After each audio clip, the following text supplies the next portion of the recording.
Hello everyone. I am back to the streaming booth. Finally moved out. I can finally stream without having, to worry about uh, making too much noise or anything like that. Um, I'm not gonna put out a tentative schedule yet because I'm really not sure how life's gonna be in the coming weeks, but I can say that the plan is to stream uh, regularly, maybe not frequently, but regularly. That's a word. Um, so yeah, that's about it. So what has happened since I last streamed with Burn? Not much, I think. Did I think Modern Horizons 2 came out while I wasn't streaming, right? Yeah, that's a thing that happened. Oh no, much more important. I I I figured out that my headset was green, so I can green screen it. You see that? That's the lightning bolt art behind it. It's a new world of possibilities. Not a lot, but a few.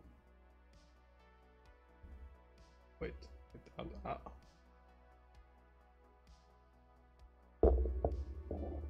You can see the art. Okay, moving on. So I'm just gonna be playing a quick League of Burn just to dust off um, the old streaming self. I also want to talk about, I'm gonna jump straight into it because time. Modern League. Oh, this is my list, by the way. Oh no, wait, 13 cards sideboard. I think I'm gonna be playing Deflecting Palm. How popular is Hammer right now? I'm gonna do what I always tell people not to do, which is go check Goldfish. Um, I don't know. Do I want Deflecting Palm? I guess it's good against. I guess it makes the Hammer matchup not stressful, which is something that I enjoy. We can play two. I'm very against playing two copies of a card as sideboard. But between 3 Deflecting Palms and Lurus, I think they're all equally niche. Like these 3 slots kind of don't matter much. All right, let's go into it.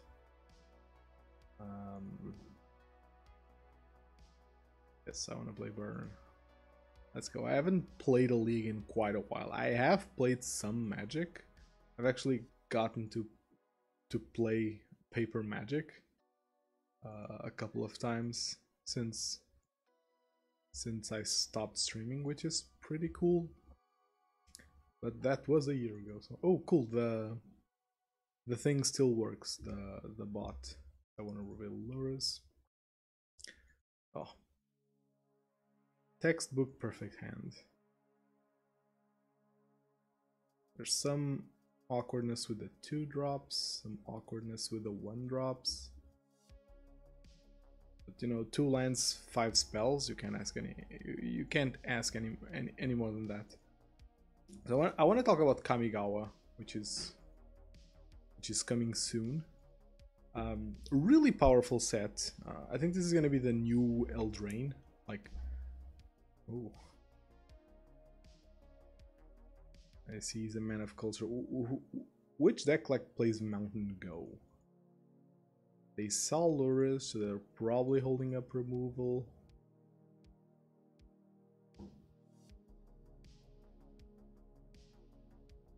Tough choice. This is a tough choice because I'm reading removal from them, and I kind of want to lead on Swift Spear because Goblin Guide is better, especially when I might not hit the 3 mana.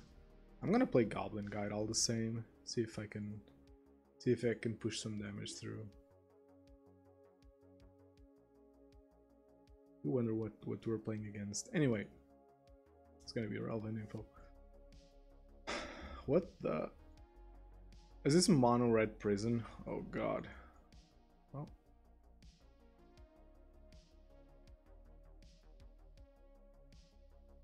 I do know something. I'm gonna play Eidolon here. It's gonna be painful for myself if he... because I have a lot of spells to cast. Right, this is perfect. This is just perfect.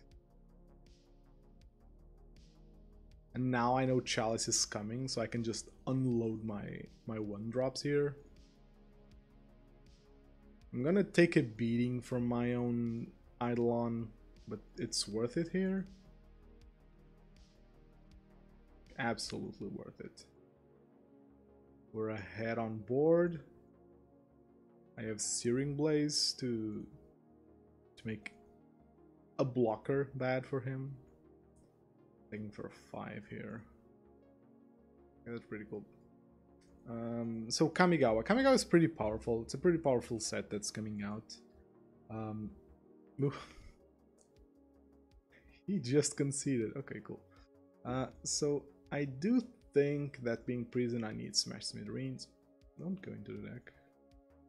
I need Smash Smithereens. Why is it so small? So tiny.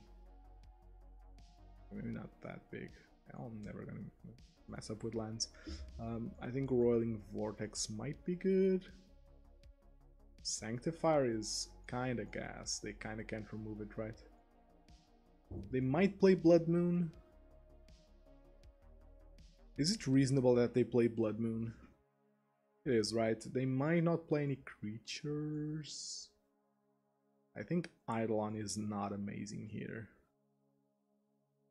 It did just win us the game. And it does put pressure on the ensnaring bridge thing. Maybe I just don't want Vortex. I guess Skullcrack is cuttable. Maybe I don't want Vortex.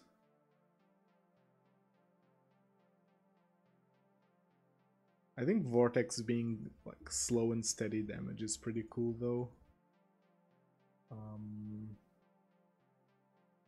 I'm not gonna bring in Vortex here because I think Smash and Sanctifier are better in this matchup. Let's try it like this.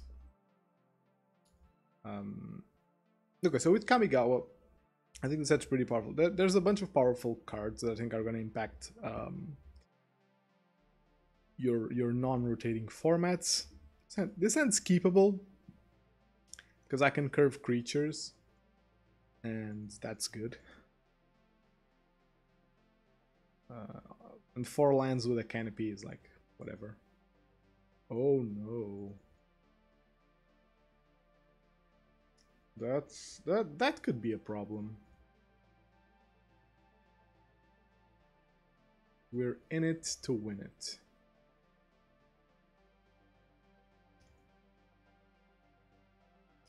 Pretty bold of me to... Oh, he's blocking? Sure. Is Dash... Is Dash a casting cost? You may cast... Yeah, okay.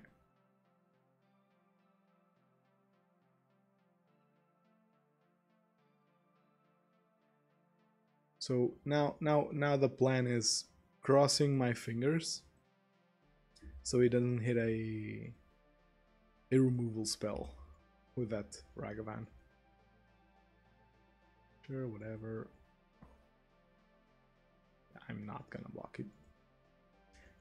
Actually, pretty crazy hit from him if he manages to do that. It's gonna be a Chalice. Yeah. Okay, so my hand's kind of dead now. But I do have the Sanctifier, which is pretty good here. Alright. So he's ahead on life, but...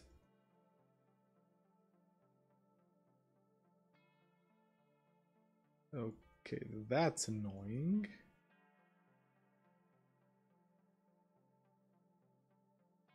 That's pretty annoying. What do I do here? Do I just... It has Dan. Dan's pretty scary in this... I mean, I guess I could just free...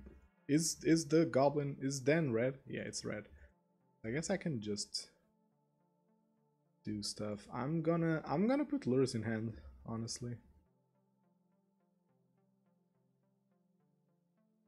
I don't have good attacks here. I don't have much else to do.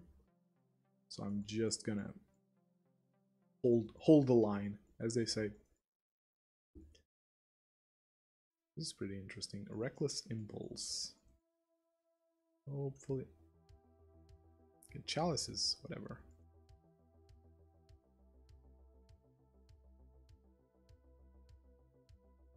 Do I just play lures here?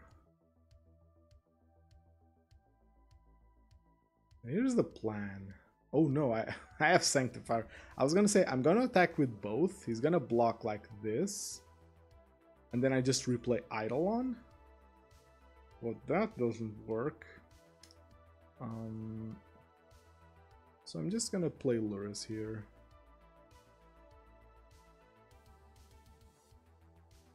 Knowingly taking some damage.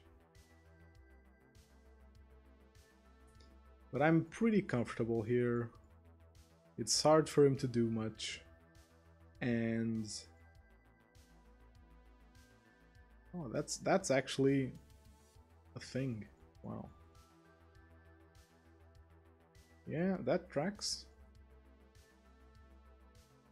That Chandra is a problem.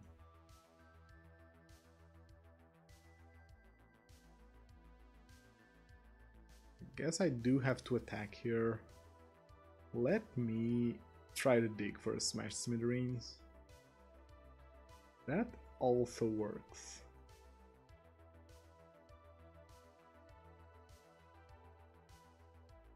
That also works, because I can kill Chandra next turn. That also works pretty well. I am getting a beating from my own Eidolon, which is upsetting, but you know, we gotta take it at this point. Maybe I should attack with both. Ooh, mana, that's not great. Ensnaring Bridge. Okay, that's good for me actually.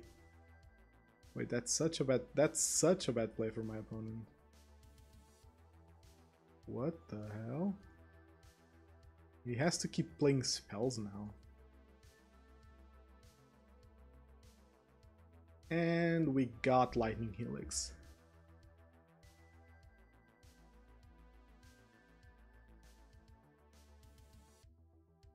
We got Lightning Helix.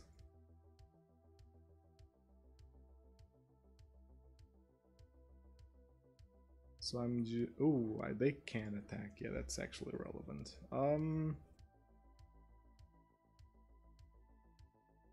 Maybe I should have done this before. I should have definitely done this before. Hey Lucarin, how's it going? This is the first match. We're against Prison. We won game 1. So you know what? It's going pretty well so far. I have decisions to make here. This Helix was a really good top deck though. Spellskite effectively makes my spells only deal 2.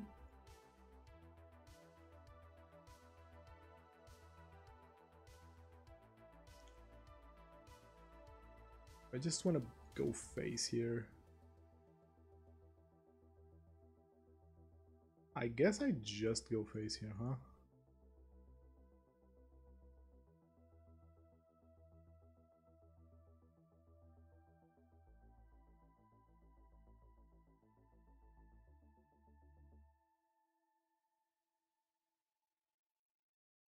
At least with that one, yeah.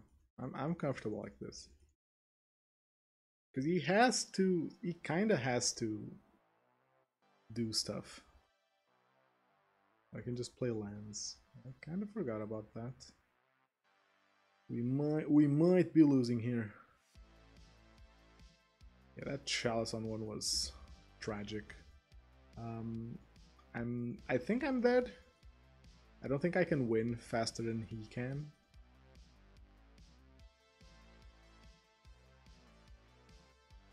Although...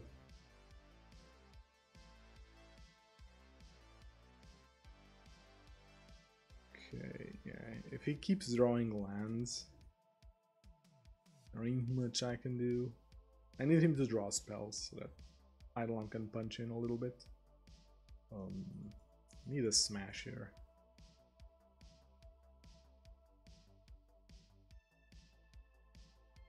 Riftbolt would actually be good here.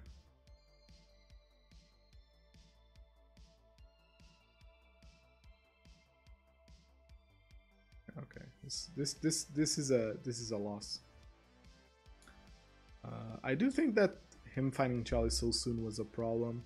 I think Searing Blaze isn't amazing. I think Vortex might be good actually. But I do like this sideboarding. Maybe I was supposed to side out Eidolon on the draw, because even though it was okay, it wasn't amazing. Look at this end's pretty good. Pretty good. Sanctifier is really good in this matchup, I feel. Spike and Charm look pretty good here. Yeah. I learned way too late. This is actually pretty relevant. I learned way too late that Spell Skite can't change the target of those. Because Spell Skite says... Basically, Spell Skite... it needs to be a legal target for the spell. Like, you can't bend the rules with it.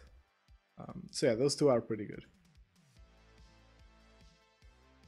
This is also pretty good. Now the big question is, do I want to slam Sanctifier? Or do I want to get value? From I think it's a pretty bad play to just cast Lava Spike here. Sanctifier deals more damage than that single Lava Spike. I was thinking if I wanted to play around Chalice, which is reasonable. I can just Chalice here. Although... Spell Skite. Alright. Ooh, Goblin Guide's a pretty good draw. Goblin Guide's a pretty good draw. I just attack. Seasoned Pyromancer. Well, now that's a draw for them. He's looking like this. Do I bolt that? So here's what I'm thinking. Maybe I do have to kill. I think, yeah. Well, yeah, that can effectively gain 1 life per.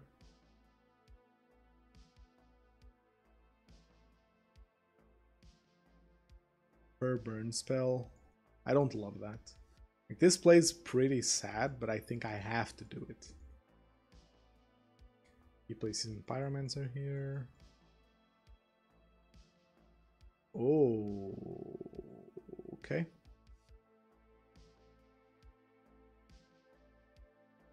It's honestly fine. That's less fine. Let's see if we get him here, because he can still pay. He's not that bad at the game. Okay, so I'm gonna suspend the Rift Bolt. I'm gonna pass. Actually,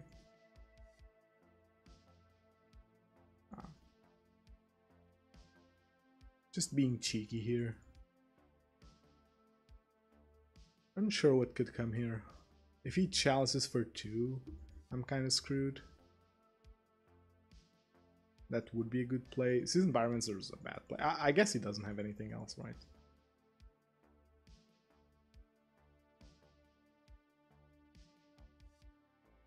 It is. I don't know if I agree with that play from him. Discarding Chandra is not amazing.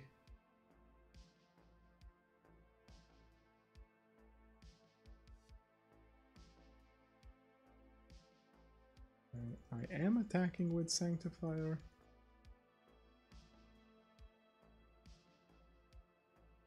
Does that mean... Ooh, actually... Actually, if I draw a Sanctifier, I want to be able to cast it. Rift Bolt. Alright, I guess I can suspend those. I'm opening myself up to a Chalice on 2, which I don't love.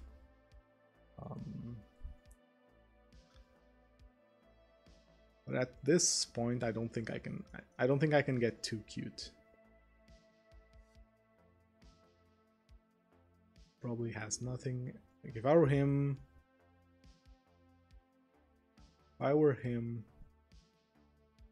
that's actually pretty good.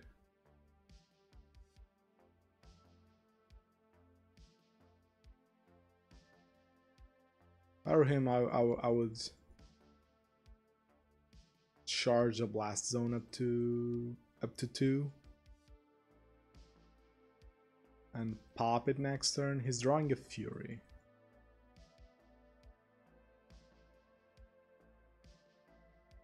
He had a Lightning Bolt. Oh, that sucks.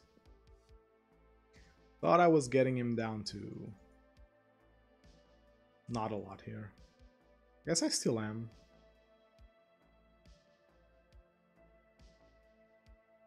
This is a tough one now.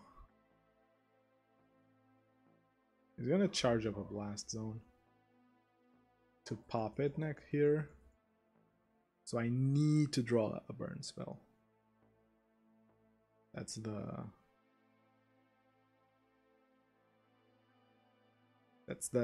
secret. I'm gonna Helix him. Don't I have like a Rift Bolt suspended? No. Eidolon? I guess Eidolon dies to Fury and to Blast Zone.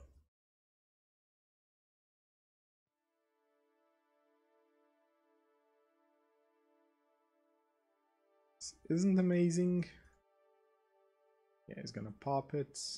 Alright. Do I cast Eidolon here or do I put Lurrus into hand? Because putting Lurrus into hand...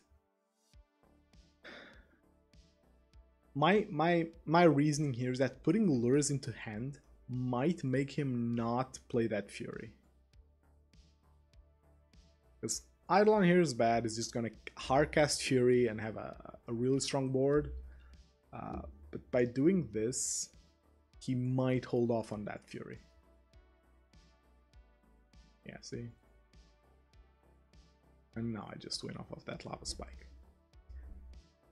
In case I didn't draw that Lava Spike here, like if I drew like land,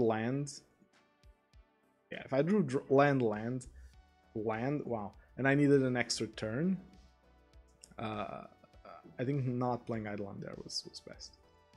And I just want to point it out, Goblin Guide, where's the little fucker?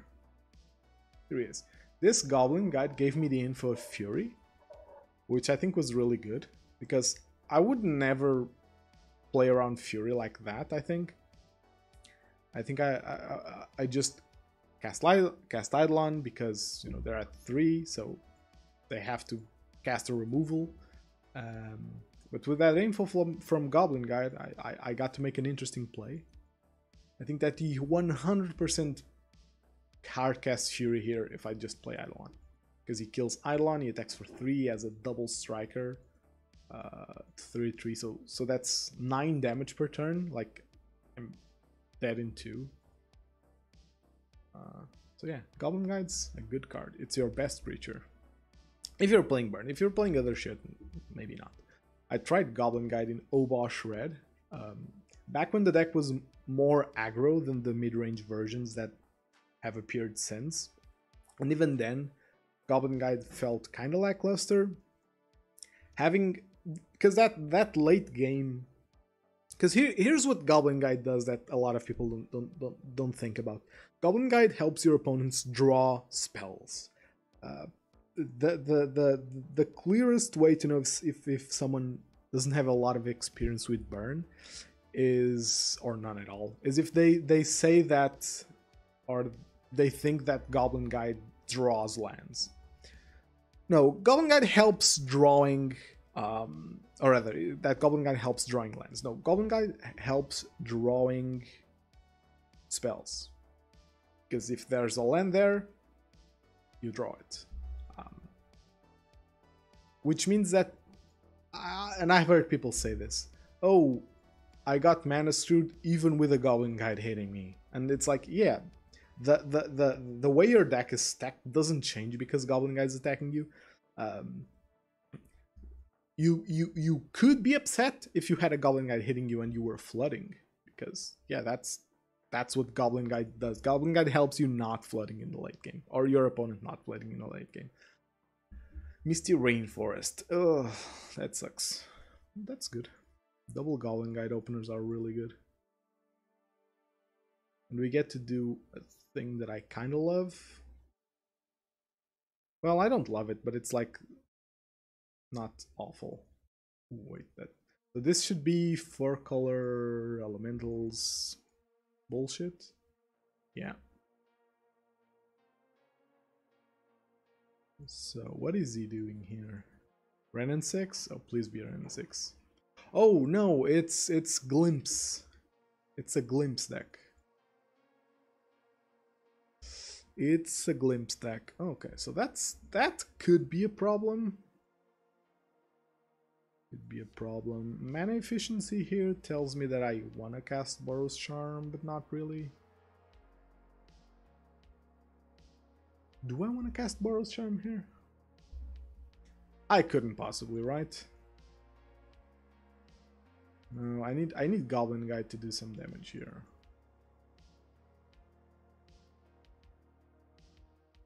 If I can leave them as blockers later on, I'm fine. Oh, it's a fetch, okay. So he should do the thing here, although 5 is not really a lot. Flipping for 5 is not a lot. That can easily just do nothing. It's gonna get some more tokens. Come on, land. I need a land here. It's kind of flooding. Oh, I so need a land here. Never mind. That's whatever. That's whatever. I knew about this going in, so that's whatever. Still hasn't developed his board like crazy amounts of craziness. So do I hold? Ooh, Lava Spike's good. Do I think I'm supposed to hold Skullcrack here, because he's gonna do the thing. He's gonna flip his deck. Okay, oh, he's flipping a lot. So I'm scared of. Oh, he didn't do anything? Oh wow. We might win here if we draw the land. Let's go land. Never didn't have it. For those of you that don't know what I'm playing against, it's a deck based around Glimpse. Oh. Glimpse the Unthinkable? Is that the card? So sideboard, I think Vortex good. He plays free spells. And Omnath. I think Path is not worth it. If you're pathing, you're already pretty down. Searing Blaze is actually really good. Helix might just be the cut here. So it's a deck based around Glimpse the Unthinkable. Glimpse of Tomorrow. Yeah, Glimpse of Tomorrow. That's it. Thank you. I knew... What's Glimpse the Unthinkable? Is that... Wait. Is that just the mill card? Oh yeah, this sounds pretty good.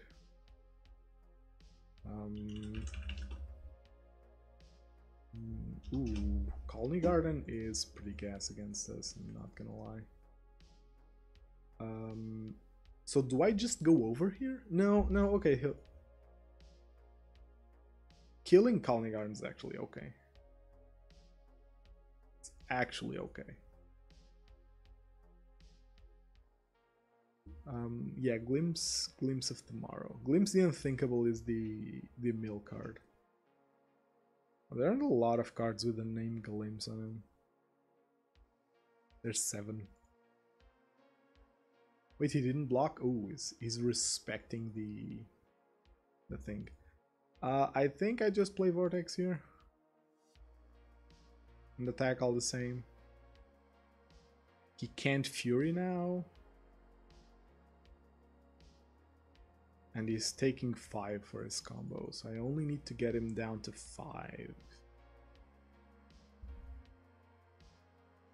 If he doesn't do it this turn, I'm gonna slam the second Vortex. He has to do it here. He absolutely has to do it here.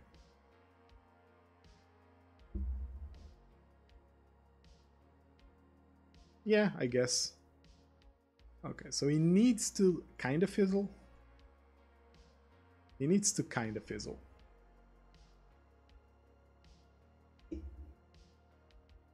Oh, math. So he didn't fizzle. But I don't think I lose just yet. Like 10 is such a low. Yeah, this isn't a problem. I can chum here. Is he casting anything from that? Is he going again? I don't think he can go again against Vortex. He can fetch what's which is interesting. Ooh, okay, that's who plays that? I seriously don't get why you would play this. People often say that, oh, it stops mill. No, you just put a card that you can cascade into, so you can't even go off now. Cause ooh. Can I afford to take 10 to the dome? I don't think I can, right?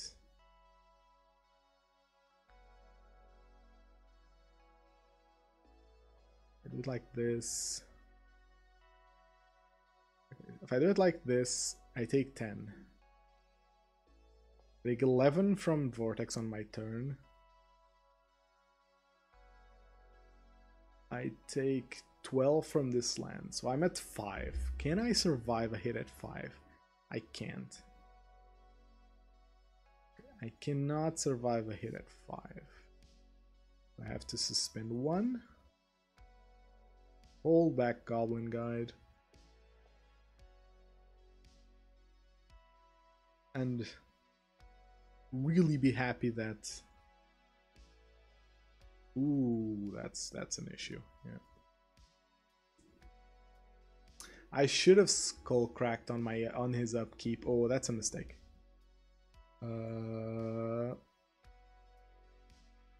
Yeah, Zotug.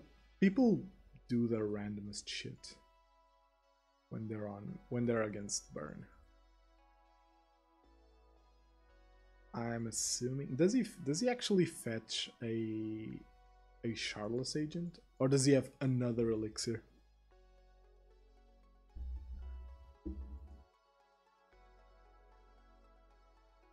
Yeah, look, if I go down to 5, I just die.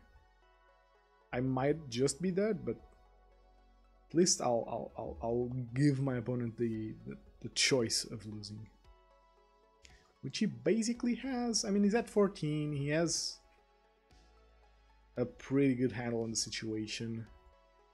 He should just attack. Do I even chump here? I guess I do.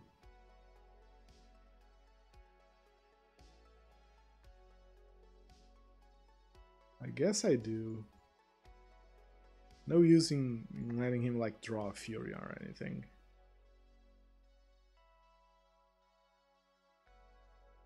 I have to bolt here.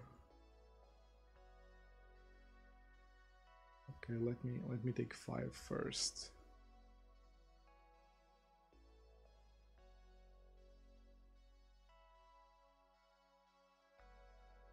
And removing the Helix might mean I lose. I don't think I can win here, right? Even if I draw... Oh. Yeah, I don't think I can win. I don't think I can win. Unironically... Well, I guess he would have just attacked differently. I can't win here, right? Like, no matter what I do. No, I don't think I can. Yeah, okay, you win this one, opponent. Okay, Island might not be amazing. But I really don't want a path, because if I'm going there, I don't think I'm winning. I think I just need to be aggressive. Hopefully it goes Guide, they play Colony Garden, I play Land Searing Blaze. And then they just have to delay the inevitable. Ooh, that's not a great hand. We take this. This is close to the ideal hand. Path hits the big guys. Yeah, it's good against Omnath decks, but those decks want to go slow, right? So they want to go slow against you, and their way of doing it is slamming down Omnath, which you need an answer for, because it's a match with a lot of attrition.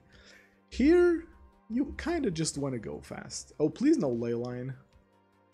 I guess I'm pretty covered against Leyline.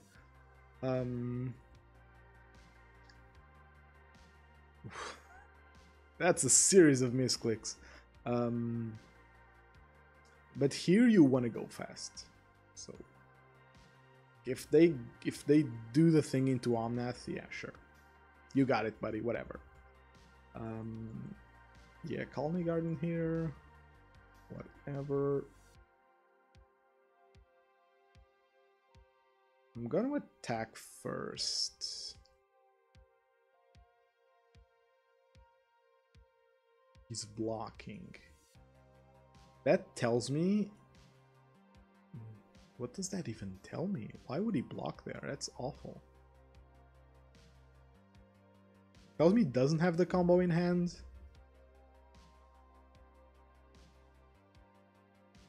He sees Pyromancer, he's discarding that for sure.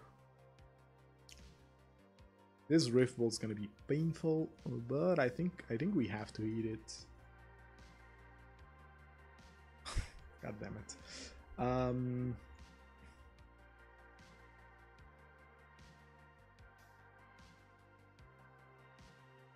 I'm gonna test him.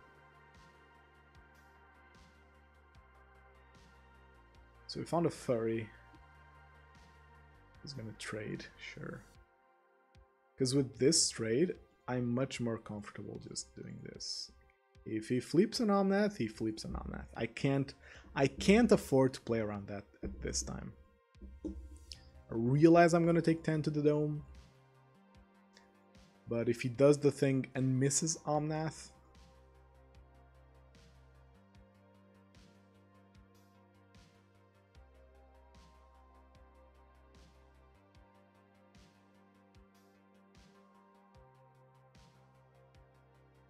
okay, that's honestly a pretty weird play from him.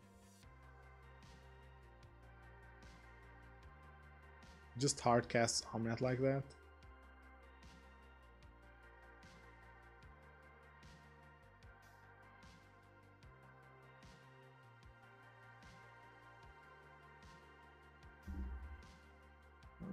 Okay.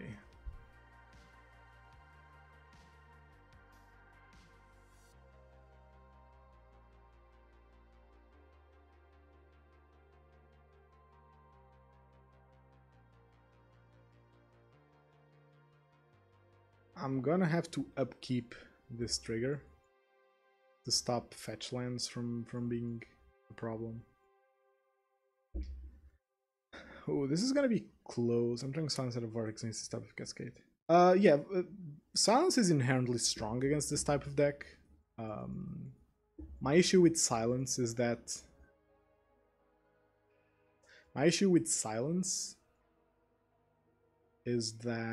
Can he still kill me? He can't, right? What's this? What's this? He has instant speed transmission? Oh. He's doing the thing.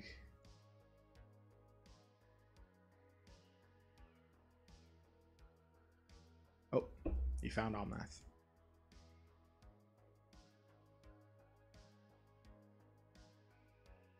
Wait, do they both gain life? They don't, right?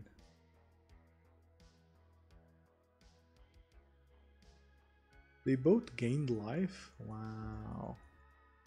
Wait, that's a lot more life than I was expecting. Yeah, I can't really do much if he flips into Omnath. Into two Omnaths, actually. Yeah, I just die here. Don't think I can solve this board. Oh, I actually just die. I'm confused about the number of times that Omnath did a thing. I even drew what I need. I need a land here so I could double bolt him and still hold water. Yeah. So yeah, this matchup is like, I think it's favorable. What you saw happening doesn't happen all that often. Even with one Omnath there, he's dead. He really needs to find two.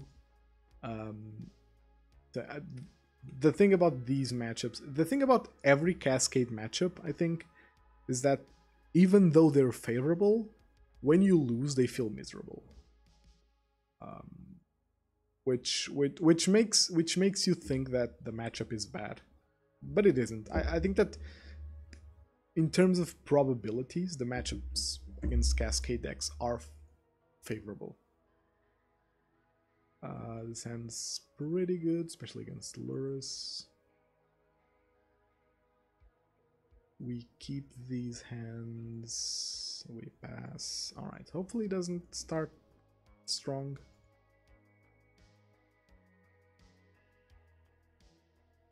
No, okay. Since we have some time, I want to talk about the cards that are coming with Kamigawa. That's how you pronounce that, Kamigawa. Kamigawa, I don't know. There are two cards that I think are good for us, burn players. I'll start with the easiest one to talk about, which is a land. I just want to give you my thoughts on it. I kind of want it on screen. It's not what I want.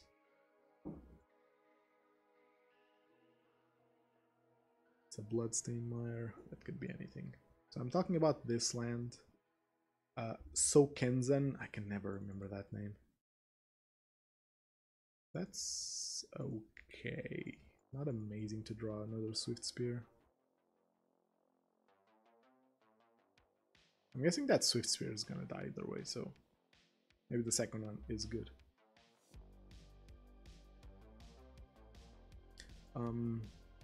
So Sokenzen, Crucible of Defiance. It's a legendary land, always instant tap, adds a red. And you can channel it, which means you pay 4 and discard to create 2 1/1 spirits with haste. And what am I playing against?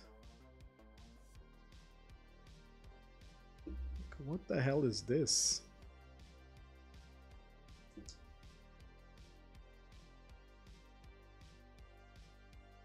I'm really confused. Like, what Jund deck doesn't have a turn 1 or turn 2 play? Like, proactive play. Sure, that's whatever. Does he also have a bolt? Are people coming back to Fatal Push? Fatal Push dying down was the weirdest thing. Alright. He just really got hit with 1 damage. Which I'm pretty fine with. So Kenzen. So Kenzen. Okay, so he's just Jund Sagavan. Okay, whatever. Do I Blaze Bolt him? Or Blaze Bolt the Goyf? That's interesting. Blazing Bolting the Goyf means that he doesn't have a turn. I can just make some more. I think I need to be fast here. That's the key to this matchup, is being fast. I have Skullcrack to stop his lifelink from Shadow Spear. which you will inevitably have because he plays 5. Oh, the chapter gets highlighted in a weird way.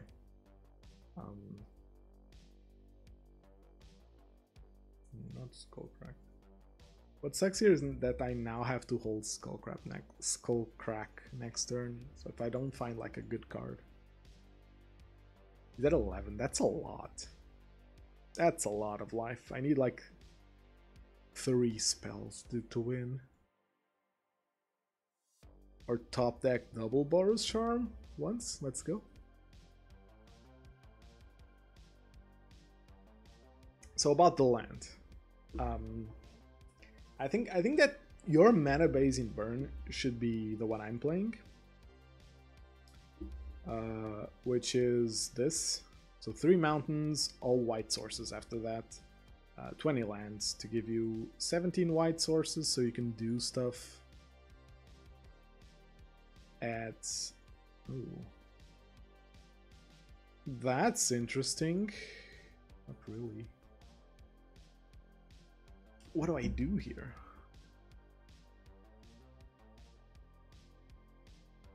I think I'm supposed to draw.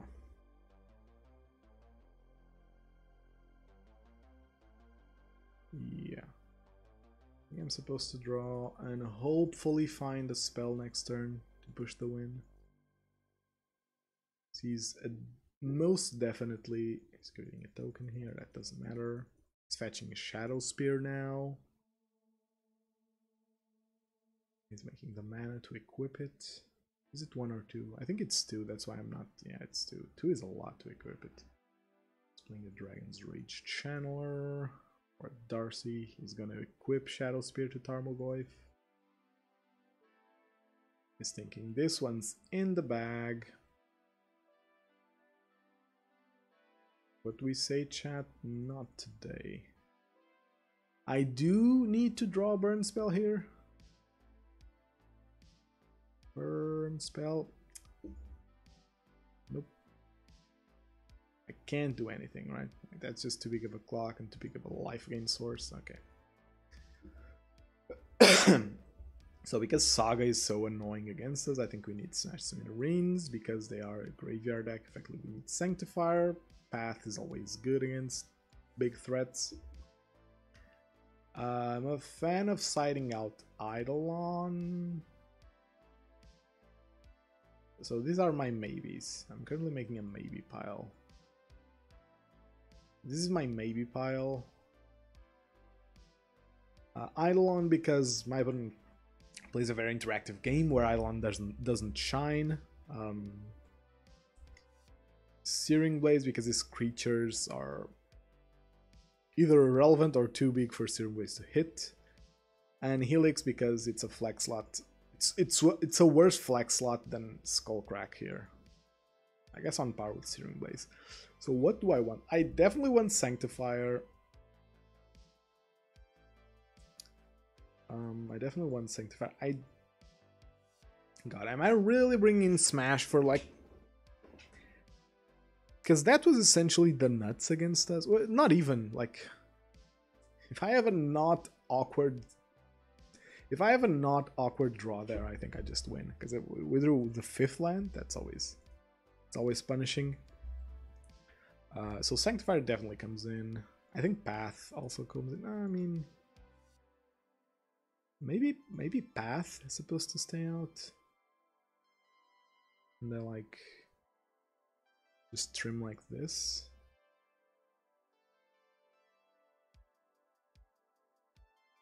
Yeah,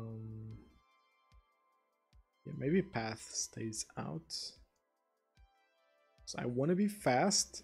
I just want to safe keep myself against the potential spear that's coming down. Because with Force Saga, I think spear has a real chance of coming down.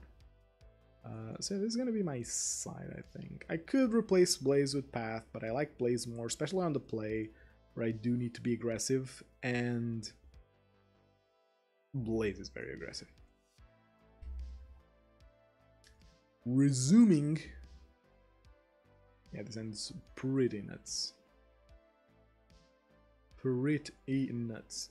And what I'm gonna do is I'm gonna open with Goblin Guide off the mountain, probably. Yeah, this is a pretty good hand. So going back to the land thing. Where's my picture of the land? There it is. So your mana base should be a little something like this, and replacing a mountain with one of these is pretty inconsequential. So you now just have a mountain. It's really good though. That's really good though.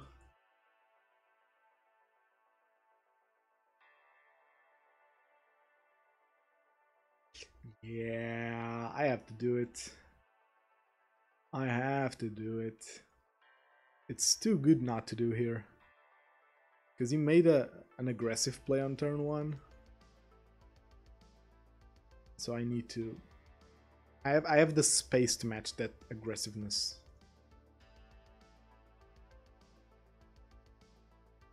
He's fetching Saga. Okay, we drew Saga, I guess. Did he bobble me or himself? Bobble himself? Let's see what's coming after the Saga. Okay. Wow. Is he playing just a Tarmogoyf?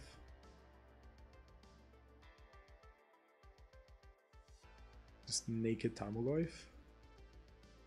I'll trade with that Tarmogoyf. Oh no! He plays bad cards! I always forget that people play bad cards. I guess Searing Blaze is gone. I was kind of punished there. Not really, like, he didn't gain any life. If you gotta think about it a bit hard, but he didn't really gain any. Ooh, he was actually pretty smart about it because he did that after. And I'm kind of flooding. Kind of flooding. Do I want lures here? I think I just want to kill that Darcy at this point. Yeah. I think I just want that. It's too much damage from them. He didn't Saga me, which means that Shadow Spear is gonna be late as fuck. He discarded this forest, right? Yeah. Explosives on 1. Wow. So with the extra time, I'm just gonna...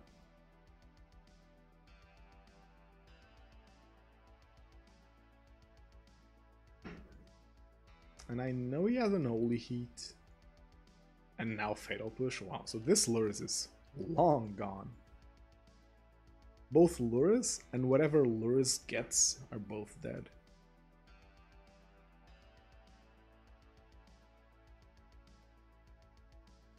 Sanctifier. Oh, that's actually pretty good. Oh. Wait.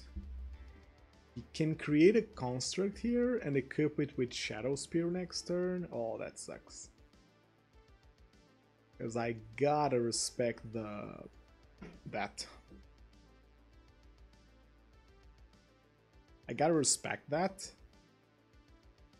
That's the line they should go for.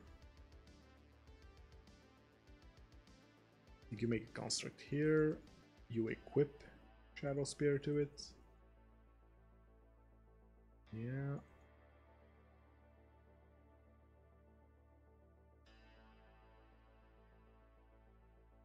It's so annoying. Did I bring in Smashed Smithereens? I did. Okay. So I do have a winning line here, which is drawing a burn spell. We are yet again under the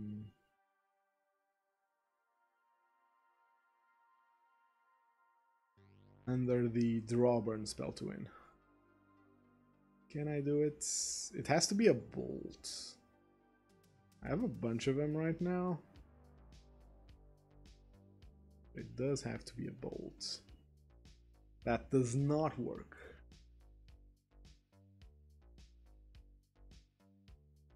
That does not work right now. And no, I am not gonna make it indestructible because my opponent can just answer it. Yeah. So my winning line here is pretty simple. Draw a burn spell, wins. Oh, did they just leave himself open to also losing to a land? My opponent is spoiling me. Hey Frackham, how's it going? It's going okay, we're 1-1. Okay, so that just ended the game. We lost against Glimpse of Tomorrow. We had him, and then he flipped double Omnath and gained too much life. Okay, so what changes would I make here? I think Searing Blaze is. I think Searing Blaze and Smash are both needed. Like, I'd love to bring in Path or even Vortex. Oh, Vortex is so good in this matchup, though. Is it? No, they kind of clock me, so I can't really. I can't really go hard. Can't really go hard on that. I was gonna say a well-structured sentence, but that just didn't happen. So very quick. So Kenzan, I think it's worth it. I think you should definitely play one instead of a mountain. While there are no effects that make you fetch cards, fetch lands. Oh, that hand's so good. This hand's gonna get punished. But it is 4 lands, but it's good. I think this hand's gonna get punished by a turn 2 Collective Brutality. Alright. He takes Guide. He has to take Guide. Opponent. What are you even doing? I want advantage here. I could, you know, there is an argument to thin your deck and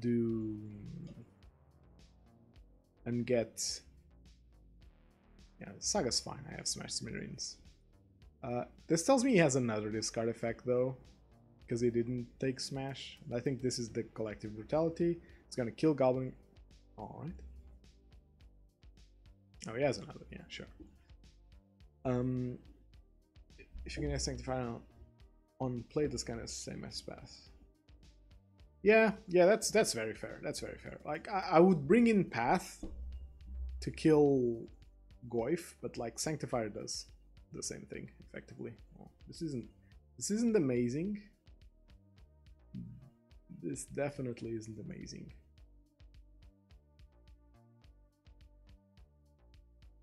They play a lot of removal. Yeah, so I don't like Eidolon in this matchup for that reason. They play too much removal for it to be reasonable in any way. Let's go Sanctifier.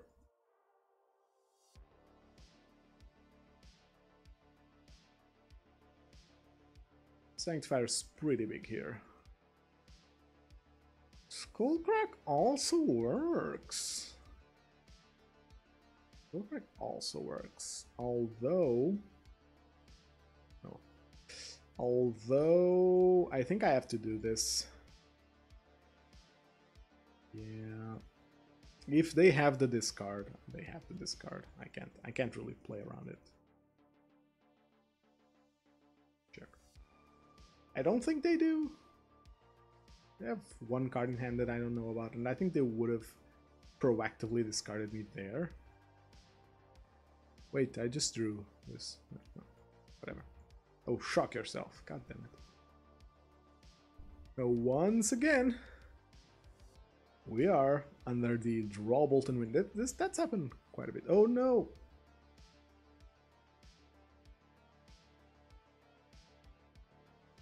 Okay, that's inconsequential. He's still at 6.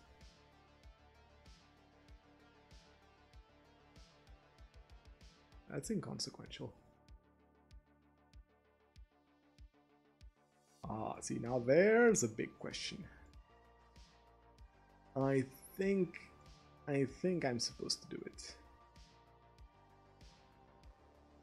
Wait, how big is Goif though?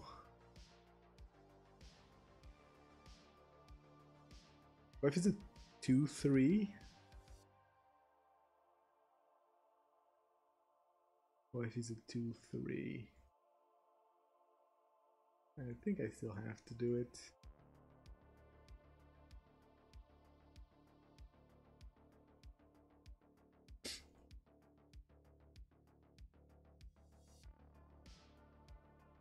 Maybe I wasn't supposed to do it. Maybe I wasn't supposed to do it. We'll get enchantment from Saga. Oh, wow, yeah, that's actually very relevant. That's very. I think I lost the game there.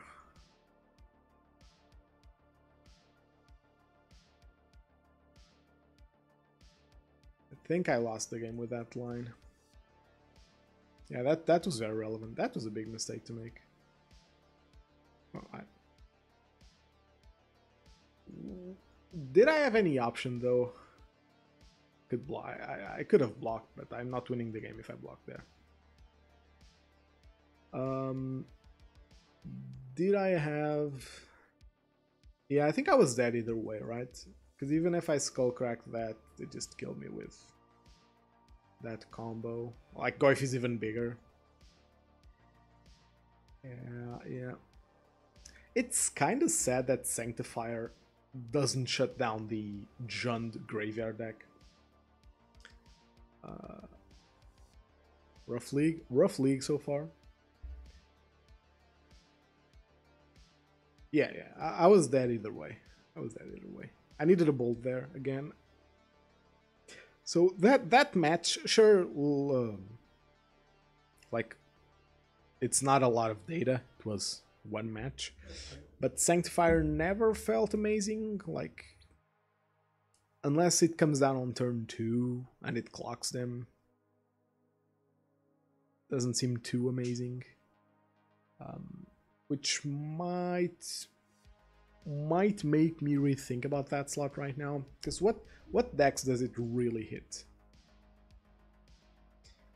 What decks does it really hit? I know I haven't been... I wanted to review the Kamigawa cards, but it's been hard because games have been interesting. So I think you should definitely play one of these instead of a mountain, as long as there are no effects like Field of Ruin or Path to Exile, like in... Well, even Path, I think it should still play it. But Field of Ruin is a rough one.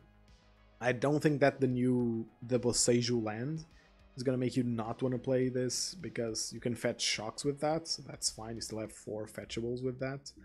And this is just better than a mountain. You know, late game, they're at 2, there's no board because it's been a long game, or they're tapped out for some reason, or they're at 1 and they left a blocker, you draw this and you win.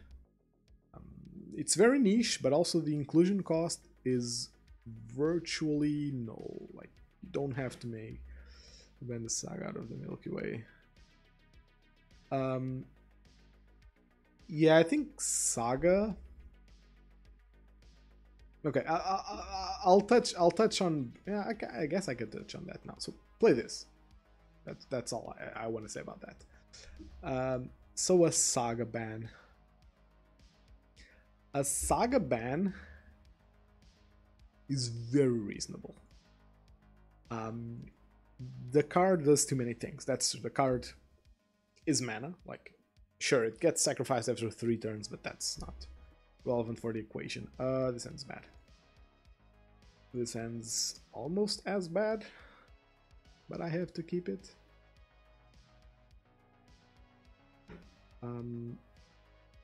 What was I saying? Oh, about Saga.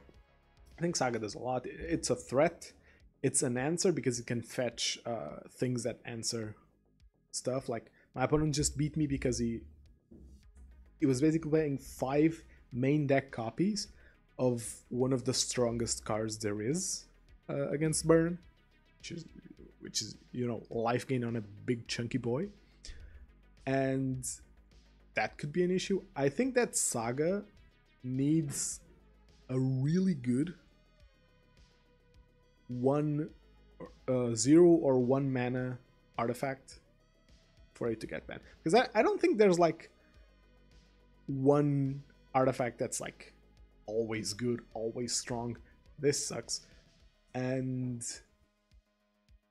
because of that, I think that Saga is not bannable yet. I think that as soon as they print a really good artifact for it, I assume in a Modern Horizons set, because that's when they push the limit of cards, something good. That's actually pretty good.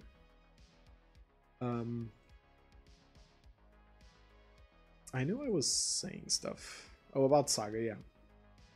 I think that they need to print an artifact for it that's actually busted. Like something that you always want to fetch in every game. Something that's never bad. Because as it stands, the Saga package is very weak. Like there's a couple of niche answers, and the fact that it makes a threat means it's never really a dead card. But okay, that's just random. The fact that it's never a dead card is good, but if the tutor effect is also never bad, I think that's when we have a problem. Oh, that sucks.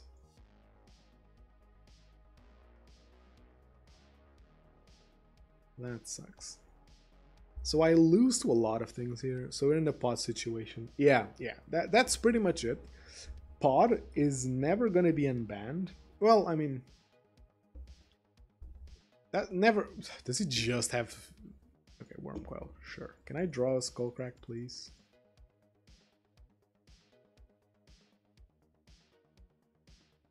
Skullcrack once. Skullcrack going twice. Nope. I guess I could kill Wormcoil. I can kill Wormcoil. The token still bolts. Here's what I'll do, because I don't believe that you should randomly concede games just because they look hard. I'm gonna kill that, and I'm gonna kill this, and I'm gonna try and win. Okay, maybe if you whiffs on like 5 draws, I can win. There's a chance. My round 2 opponent double Omnathed me, so there's always a chance. So yeah, Pod. I was gonna say Pod might be unbanned, like when the format's just dead. Like if nobody's playing Modern, I believe that they would just do random shit to try and bring people in. And maybe not even, because like the competitive, there's a reason why competitive Magic is pretty much ignored. It's because competitive players don't really bring business. Is this just a chunky green boy? What's it called?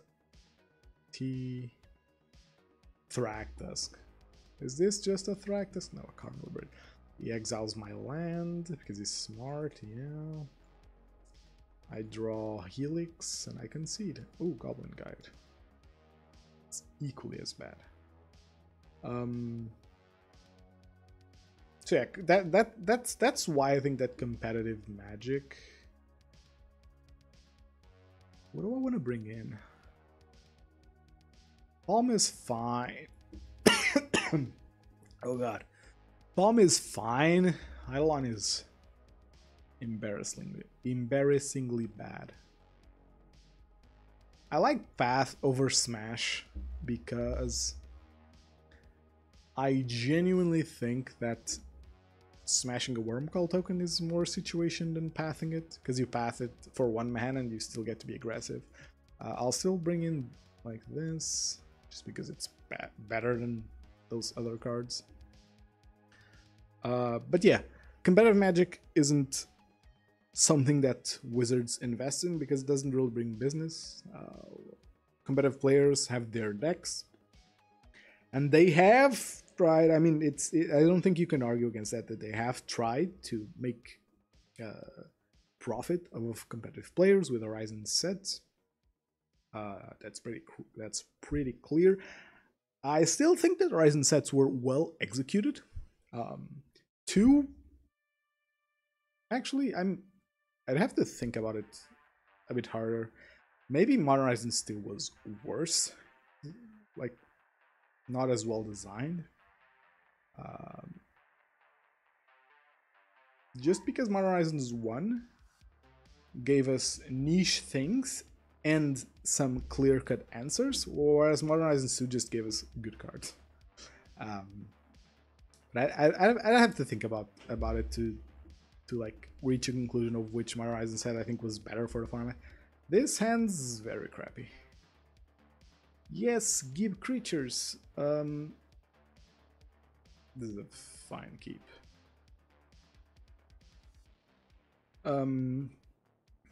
But because of that, I know why I was on that tangent. So because of that, I'm not sure if like Modern was dying out, they would unban Pod of, or they would just abandon the format. I don't know. But yeah, it's why Pod won't be unbanned as long as the format is even somewhat healthy. Because Pod just...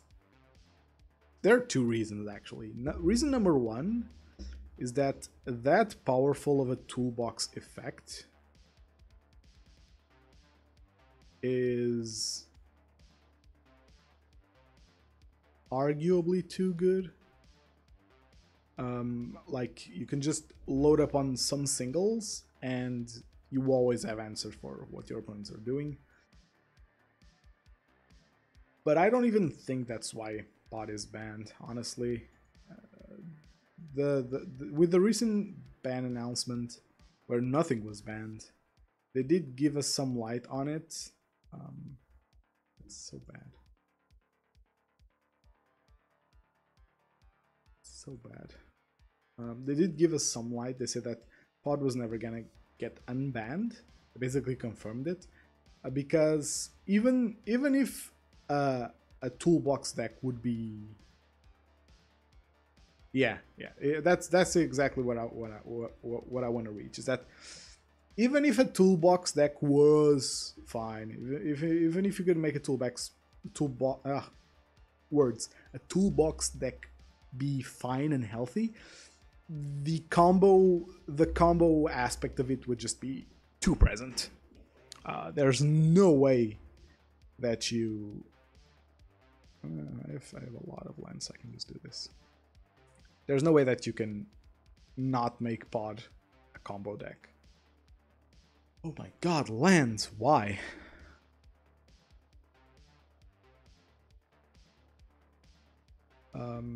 So yeah, that's my... That's not my... So that's why Pod is never gonna be unbanned. With Saga, the combo aspect isn't there. So I'm gonna go back. I'm gonna go back and say that no, I don't think that Saga shares the Pod situation, or shares its situation with Pod, because Saga is really just a toolbox card. But I do think that if there are good artifacts for it, it's just gonna be too good. It's just gonna be too good.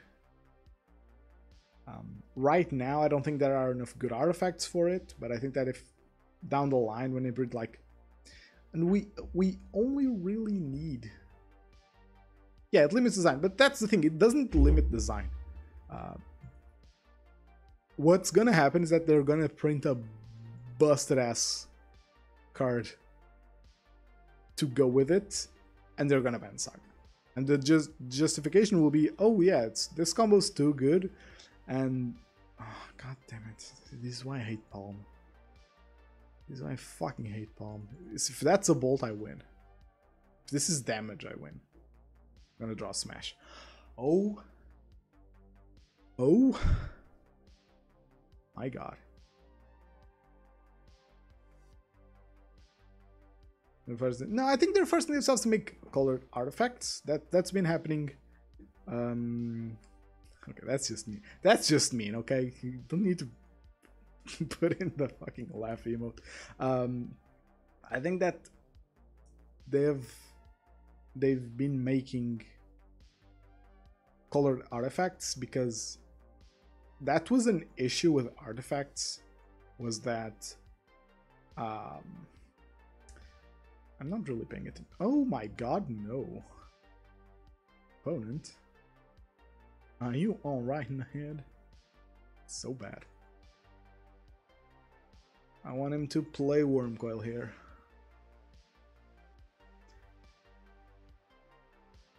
Because if I draw a bolt, I win. Oh no. Can just pass. Yeah, figures.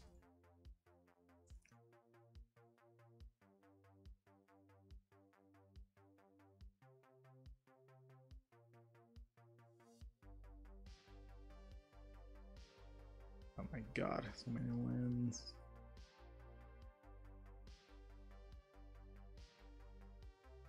So the plan here is quite simple. We attack and force the blast zone. There it is. I think I can win off of that. Honestly. I gotta put Lurrus into hand here. Where is the Wormcoil? There it is. I'm not drawing answers for them to not be useful. Fuck, I was talking about something. This always happens. I'm so distracted.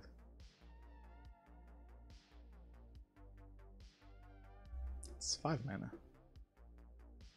5 mana, buddy. Is he just gonna weather the storm for a bajillion here? My gut tells me yes. Just fine. Like, this interaction is gonna win me the game. I guarantee it. Am I down a game? Oh my god, I'm down a game against Strawn. That's so bad. Weather the storm for 15. Go.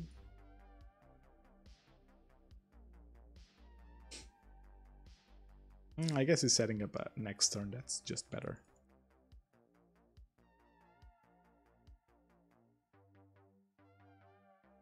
Oh my god. It's really good, actually.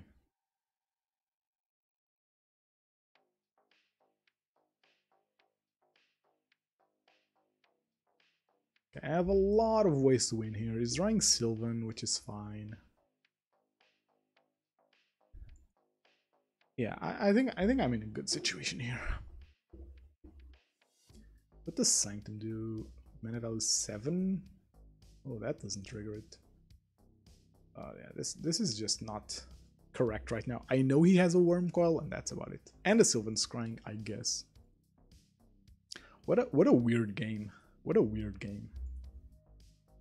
It's turn 6 for my Tron opponent, and he has done nothing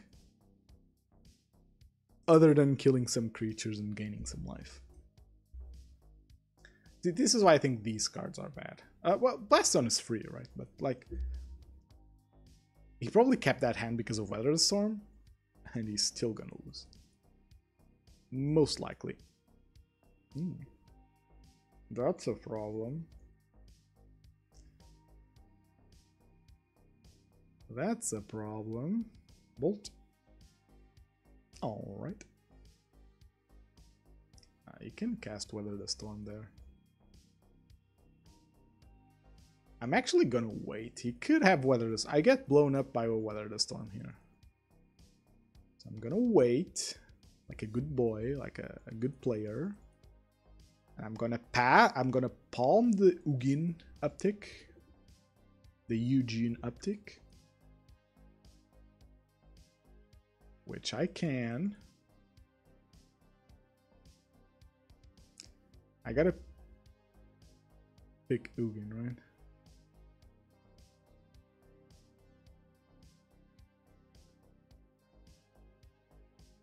Do I pick Ugin? Or the ability?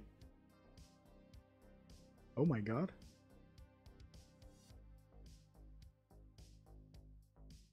Chat, I need help. What do I pick as source? Is this a source? I'm gonna pick Ugin. If this doesn't work...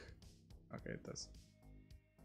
Okay, I was... Oh, that's a lot. That's a lot of gas. What a weird fucking game. What a weird fucking game. Okay, so here's the thing. Because I now won off of Palm, I'm tempted to side it out. I'm very tempted to side it out. Because I think that now that he's aware of it, he's not going to open himself up to it. Like, I don't think that he's going to just casually drop a Wormcoil and attack with it. But I do kind of... I'm going to leave him in. I do want to be on the somewhat reactive plan. So on Lurus. Oh, this hand's so bad. But I have to keep it. No creatures is very painful. This is 9 damage. That's really not a lot. But I have sideboard cards. One of which wins the game pretty much on the spot. They get too cute. And now also have the information that they're playing Weather the Storm, which I find very valuable. Because it's not a card I think about often. It's bad.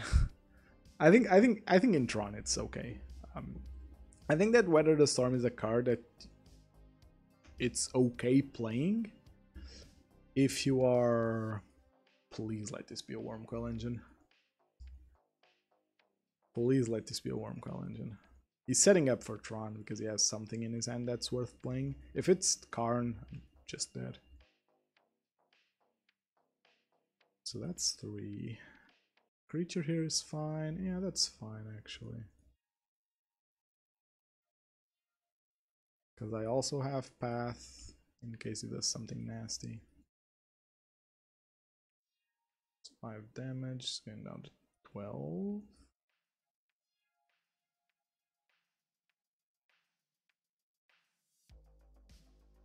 I actually think I kill Karn here if he does play it.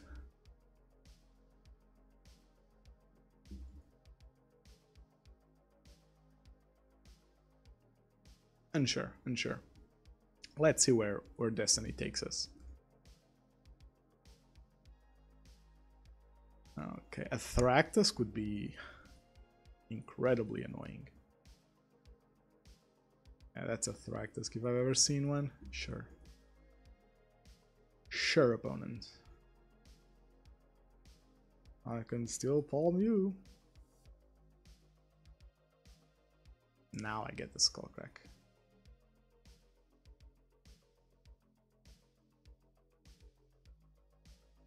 Okay, so this is tough. This is quite tough because he also could have Weather the Storm up. I'm gonna believe that he kept the Thractusk.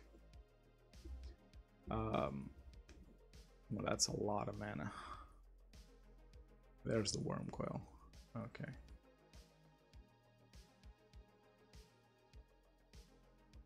Putting Gigantha into hand. Okay.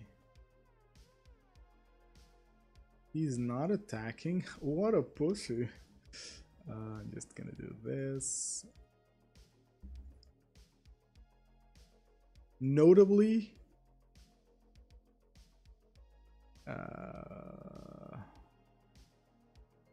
that's just peachy because I can still be on the aggression. Notably, Path is very bad against Thractus because Thractus has a leave the battlefield trigger, not a dying trigger, which is very annoying.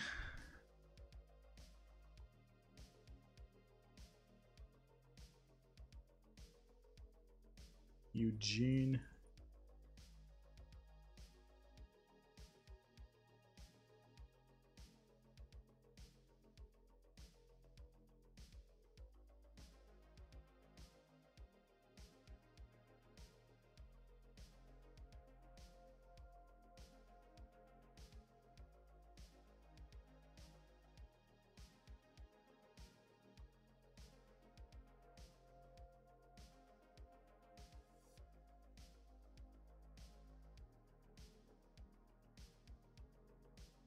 I draw any form of bolt, I win here. Although if he has Weather the Storm, I don't. Oh my god. All the hate. All the hate. I could have Skull Cracked, but he just does this in response, I guess. I'm pretty sure I die here. Pretty sure I just die here. Oh no, I don't want a path here. I want to bolt them.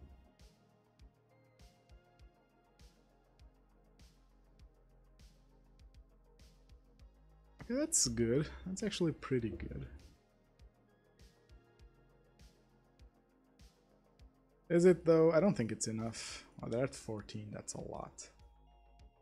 That's a lot. I need another. Wow, another palm would be so good here. That would have been pretty cool.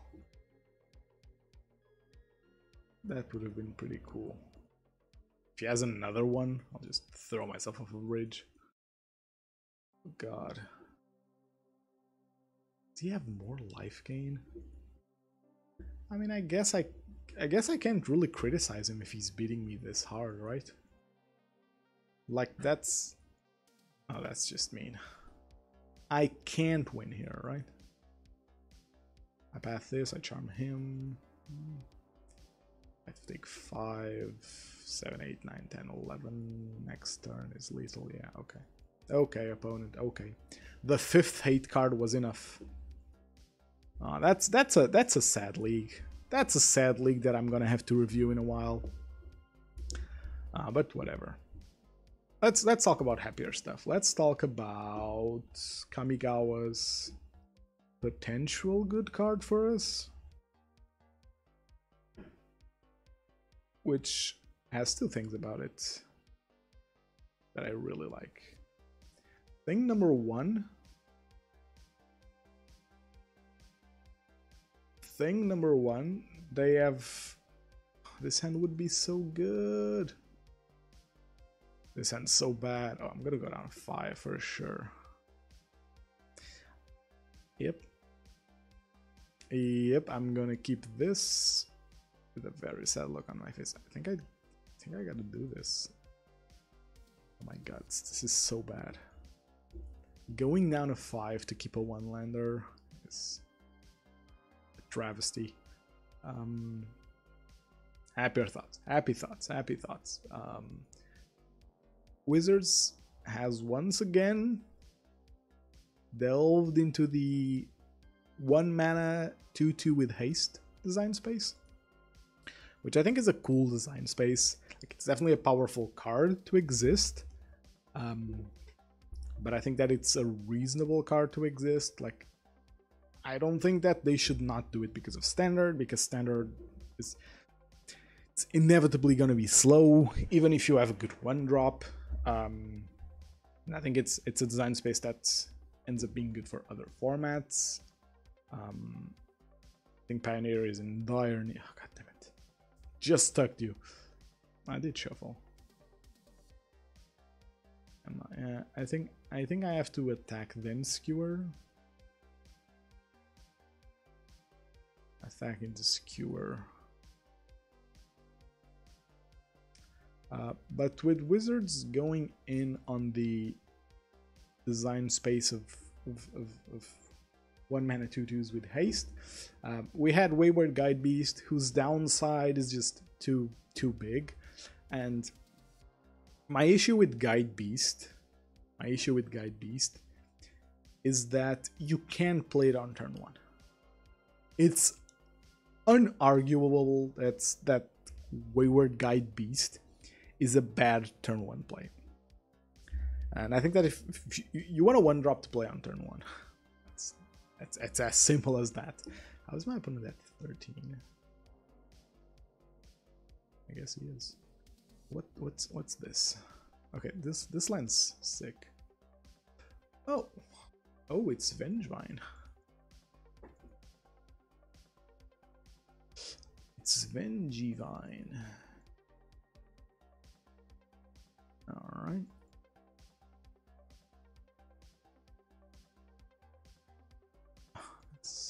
I need a land. If I had a land here, I'd be in such a good position.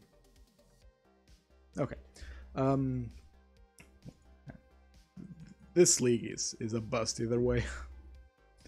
I can just skip this.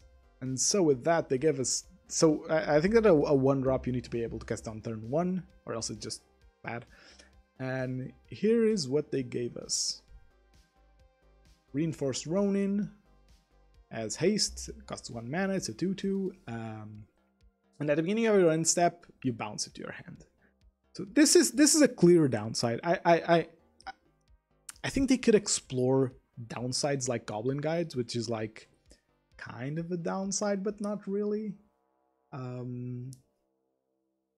Like it has the space to be a downside, but I am just dead, right? Hitting 5 here. I'm at 14 because of stupid lands. And they have another Craving Chill. Okay, no, I'm just dead. Sure, whatever, buddy. Yeah, it's unintentional probably because the thing here is kind of bad. Ooh, what do I even do? Sanctifier, maybe? I think Sanctifier is fine. I think Path might be fine too. I don't want Palm. Maybe I do.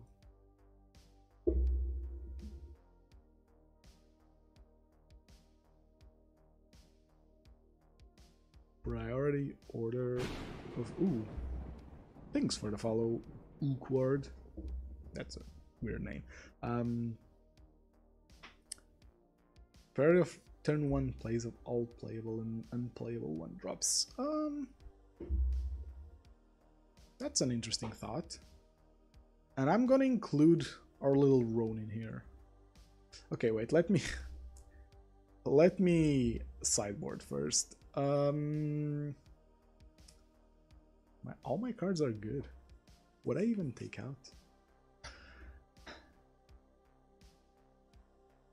Okay, so I'm gonna put the creatures in a pile because they play a lot of creatures, but like creatures are so good.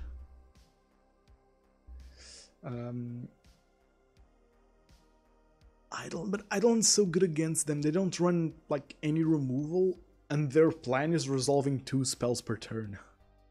Idol's really good. I think I don't want Sanctifier, I'm gonna be honest. Do I though? It stops Creeping Chill, which is like the only card that beats me. But I think I just have to beat Creeping Chill naturally. And I mean, I'm not gonna cut Helix to bring in Palm. It's just bad. A bad plan. Oh gosh. It's not Dredge, it's Crabvine. If it were Dredge, yeah, Sanctifier would be in this pile, which is the pile one does not touch. You could shave a land on the draw. It's a fine strategy. Oh my god, I have 30 seconds to make this decision. Who plays Vengevine even? I'm panicking. I can't make a choice. All my cards are good.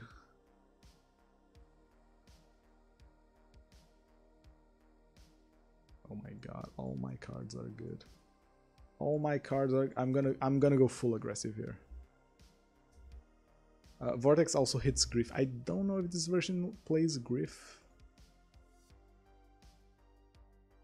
Okay, at least this hand has spells. It sounds pretty good. Thing about sideboarding with burns that you can be cute, but like the plan is to always be aggressive.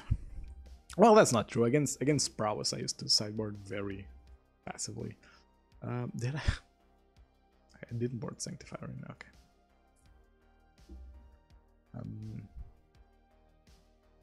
Not 100% sure of my cuts, but it's gonna be sad when I when I blaze this crab that's inevitably gonna come down. Ooh. Revealing Vengevine is actually really good. Okay, so talking a bit about Ronin, the bounce just means that this is not a one-drop creature like your others are. Your one-drop creatures are, in a sense, a way to accrue card advantage. Okay. And that's actually very annoying. No targets for Searing Blaze.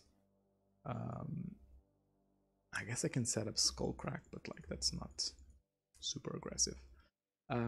So this is not your typical one drop which you play as a sort of like, for us, for burn, card advantage is dealing more damage per card. They took Eidolon, which is the correct choice there. Please draw Eidolon. Let's go. Once or always, because oh, that's such a bad one. That's such a bad one because I have to respect Creeping Chill, but Rift Bolt's kind of necessary.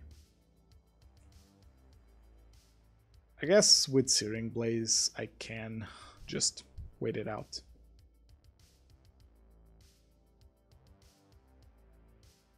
Searing Blaze here, I can just wait it out. They have Vengevine in hand. It's cool.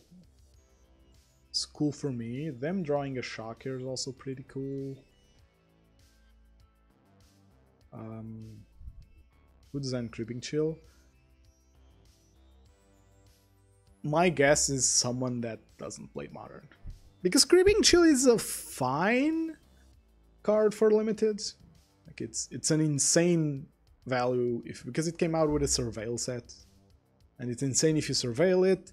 It's fine if you draw it in limited. You know, it's a helix for 4, but it's limited. Okay, sure, opponent. Do you chill? No chill. Oh. All I see are Searing Blaze targets.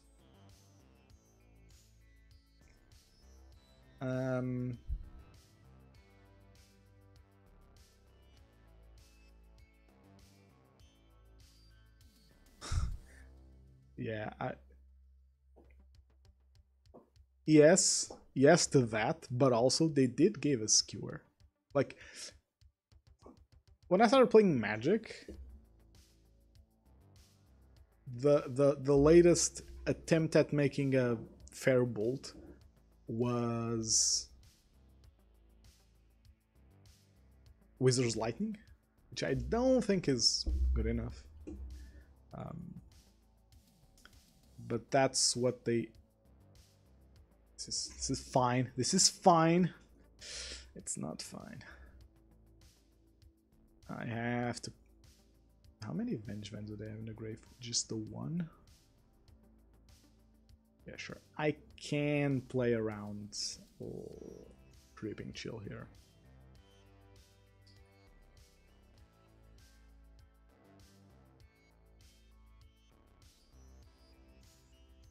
It's a block. Well, if my opponent... Ooh, thank you very much for the follow, Cooper the Red. Really appreciate it. More people that I can bitch about my opponents playing life gain. Fuck, I was talking about something. What was it? Oh, Skewer. Yeah, they did give us Skewer, which is really strong. Like, it's attempting to make a bolt that just randomly fits really well in the bolt deck. And I know that they don't make bolts playable per se, because creature decks would just suffer a lot. If you ever wonder why we don't have more bolt effects, playable ones like Skewer, which is pretty much only playable by us even, is because, like, if they were to give us Chain Lightning, like, we'd be okay with it. Like, yeah, we have one more 1-mana spell.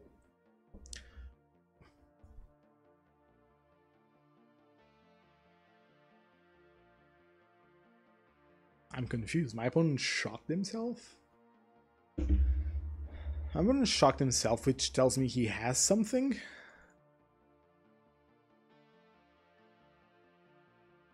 I guess I'm not gonna really. If it's a weather the storm, it's a weather the storm. Like, whatever. That's why I like a shock. I like this effect on a shock. That's a card they play.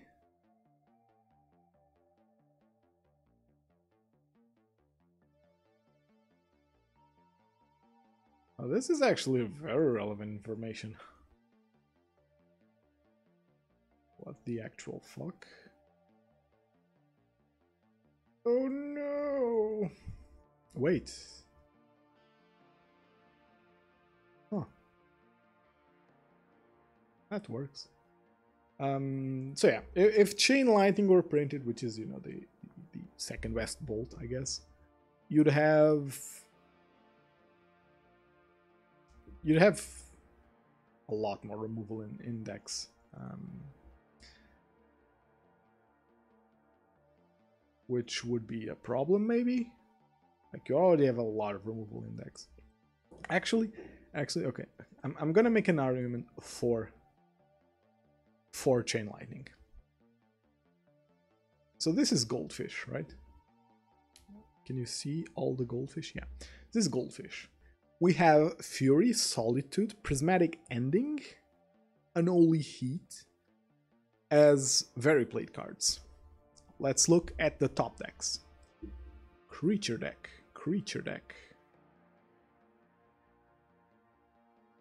Yeah, actually. Creature deck. Like, all these play creatures. Like, like, this is based around creatures, this is based around creatures, this is based around creatures. This is very based around creatures. It's like, you still have a lot of creatures, even with a lot of removal. So maybe Chain Lightning would be fine. Alright, they play Leyline. That's very valuable information. They play discard spells, so they kind of have this slow plan going on.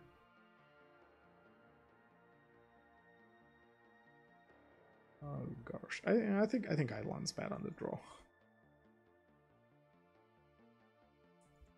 I think Eidolon's is entirely bad on the draw, although they do play Leyline. I almost want to bet that they're gonna bring in Leyline against me.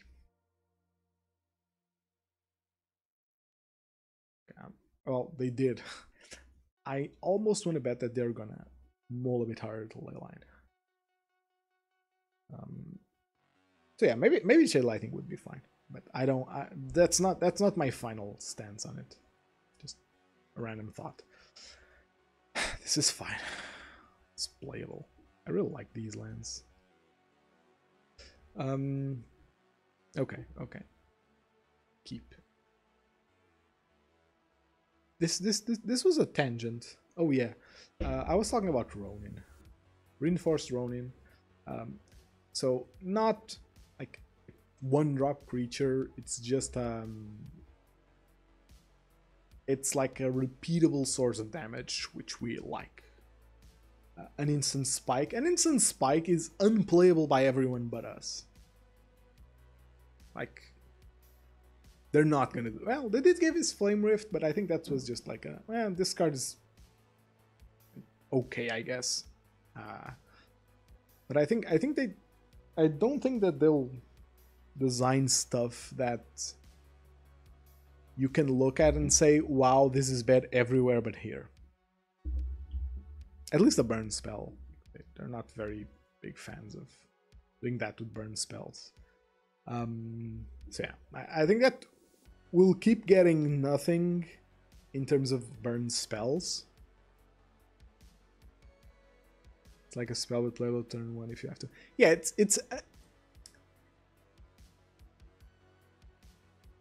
here's how I'm looking at this. If it costs 1 mana, I want it to be good on turn 1. And playing this on turn 1 and then on turn 2 is like a split Boros Charm. That's very good. That's actually insane. Going on forward, it's easily 2 damage. I think that getting 2 damage with this is going to be quite easy. Even if by virtue of it allowing other creatures to get through, I think that's still an upside to it. Like maybe leaving 1 blocker up isn't going to be enough against us, and people will have to leave more or they lose and whatnot. So yeah, there's that. I also think that the channel ability, which is 2 mana, discard and draw, is very good when you're flooding out. I was a bit down on it. I was like, oh, maybe it's not that good. It's 2 mana. And someone pointed out, well, yeah, that's the same cost as... That's the same cost as... that fucker, as Sunbaked Canyon. Because you have to make the land... Because you have to tap another land and Sunbaked, which is land. So it also costs 2. And I also like that this one makes it so you don't really have to... like stop making land drops, because Sunbake does bring you back, which is relevant some amount of times. Also dodges a lot of removal, that's very true. Like with Prismatic Ending being the prime 1 mana removal of the format, I think that this is just very good. How the fuck is that 21? I swear I dealt damage to him. Gosh. This is just a wash. I have 13 damage in hand. I can't get through. I'm 2 draws off of casting Sanctifier, and it's just bad. Gotta jump here. God. Yeah, I think that... I don't even think that Sanctifier was popular by any metric. But I think that the graveyard meta adapted really well to it. So much that I'm honestly considering dropping Sanctifier. Like, I played against 2 graveyard decks today, both against which Sanctifier was just bad. And that's a problem. Well, not bad, but like not a complete win. If my sideboard Silver Bullets ain't gonna kill the werewolf, then do I want him? Not really. Well, that card's not only good in one deck.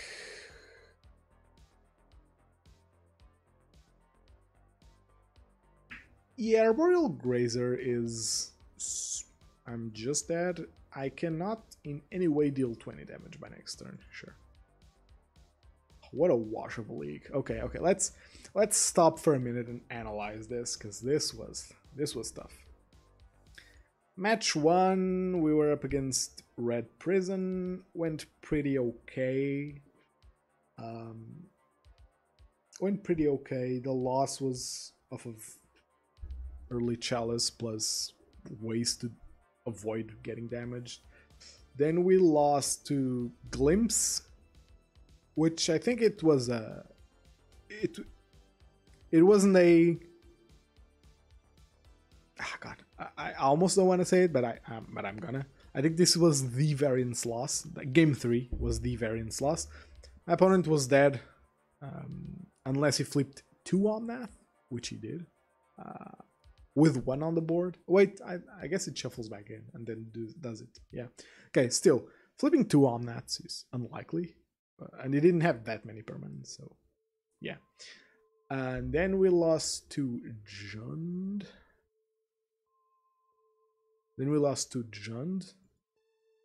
Which was annoying. But I'm pretty sure I could have managed the matchup a little better. The end of the day, I think that I'm still thinking about Sanctifier like it's really amazing. It's kind of not anymore. Decks have... It's what I was saying before. A lot of decks have adapted to Sanctifier. Made a mistake of Sanctifier instead of waiting for... No.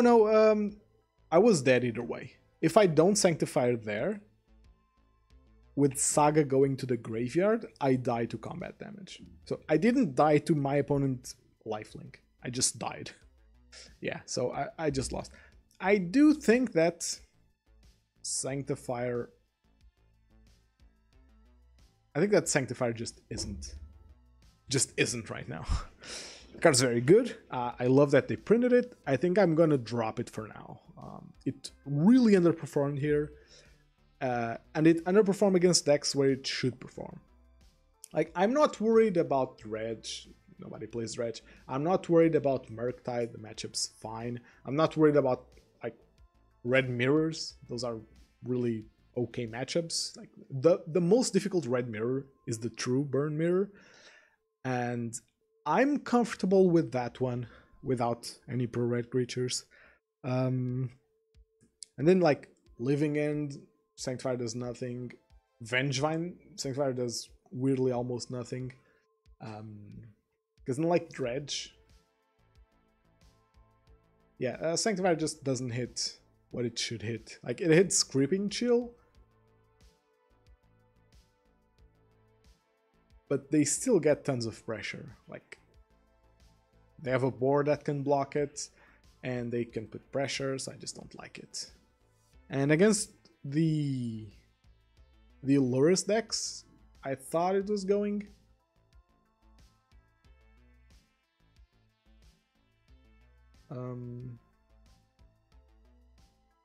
Yeah, they have Pyrite.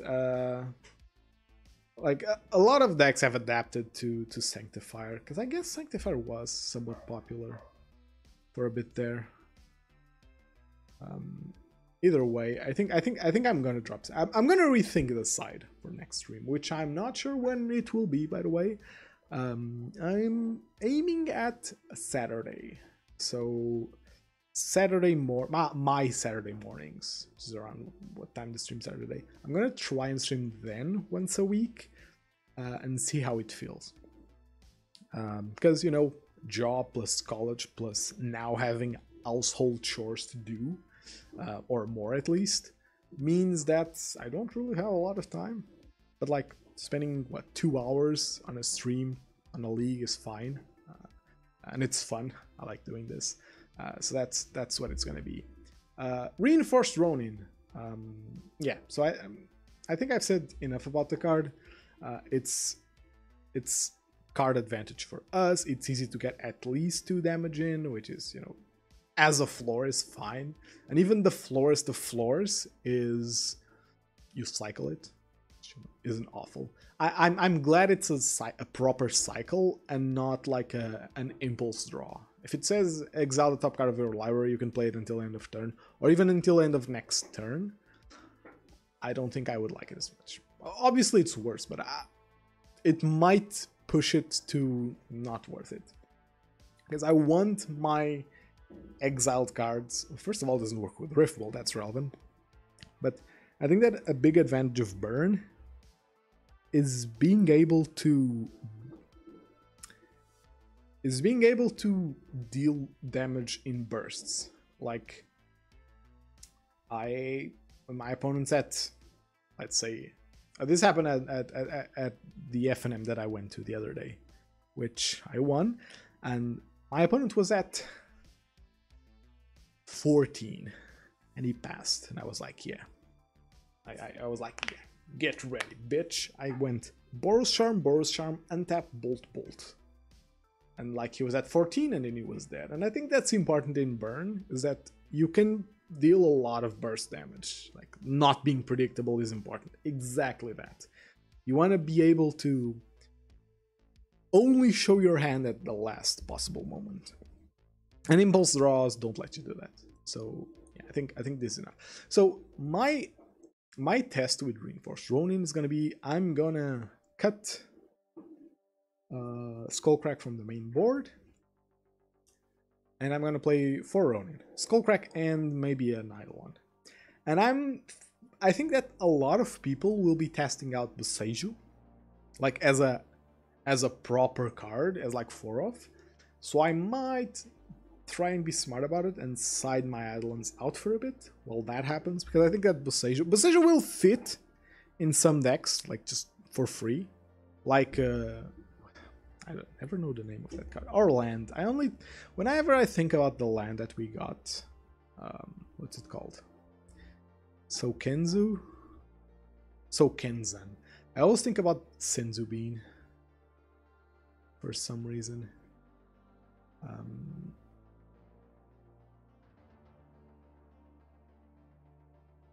For some goddamn reason. So yeah, like us, Boseiju will be easy to include for a lot of decks. So I do think, yeah, Tron. You have Amulet, you have maybe Yawgmoth.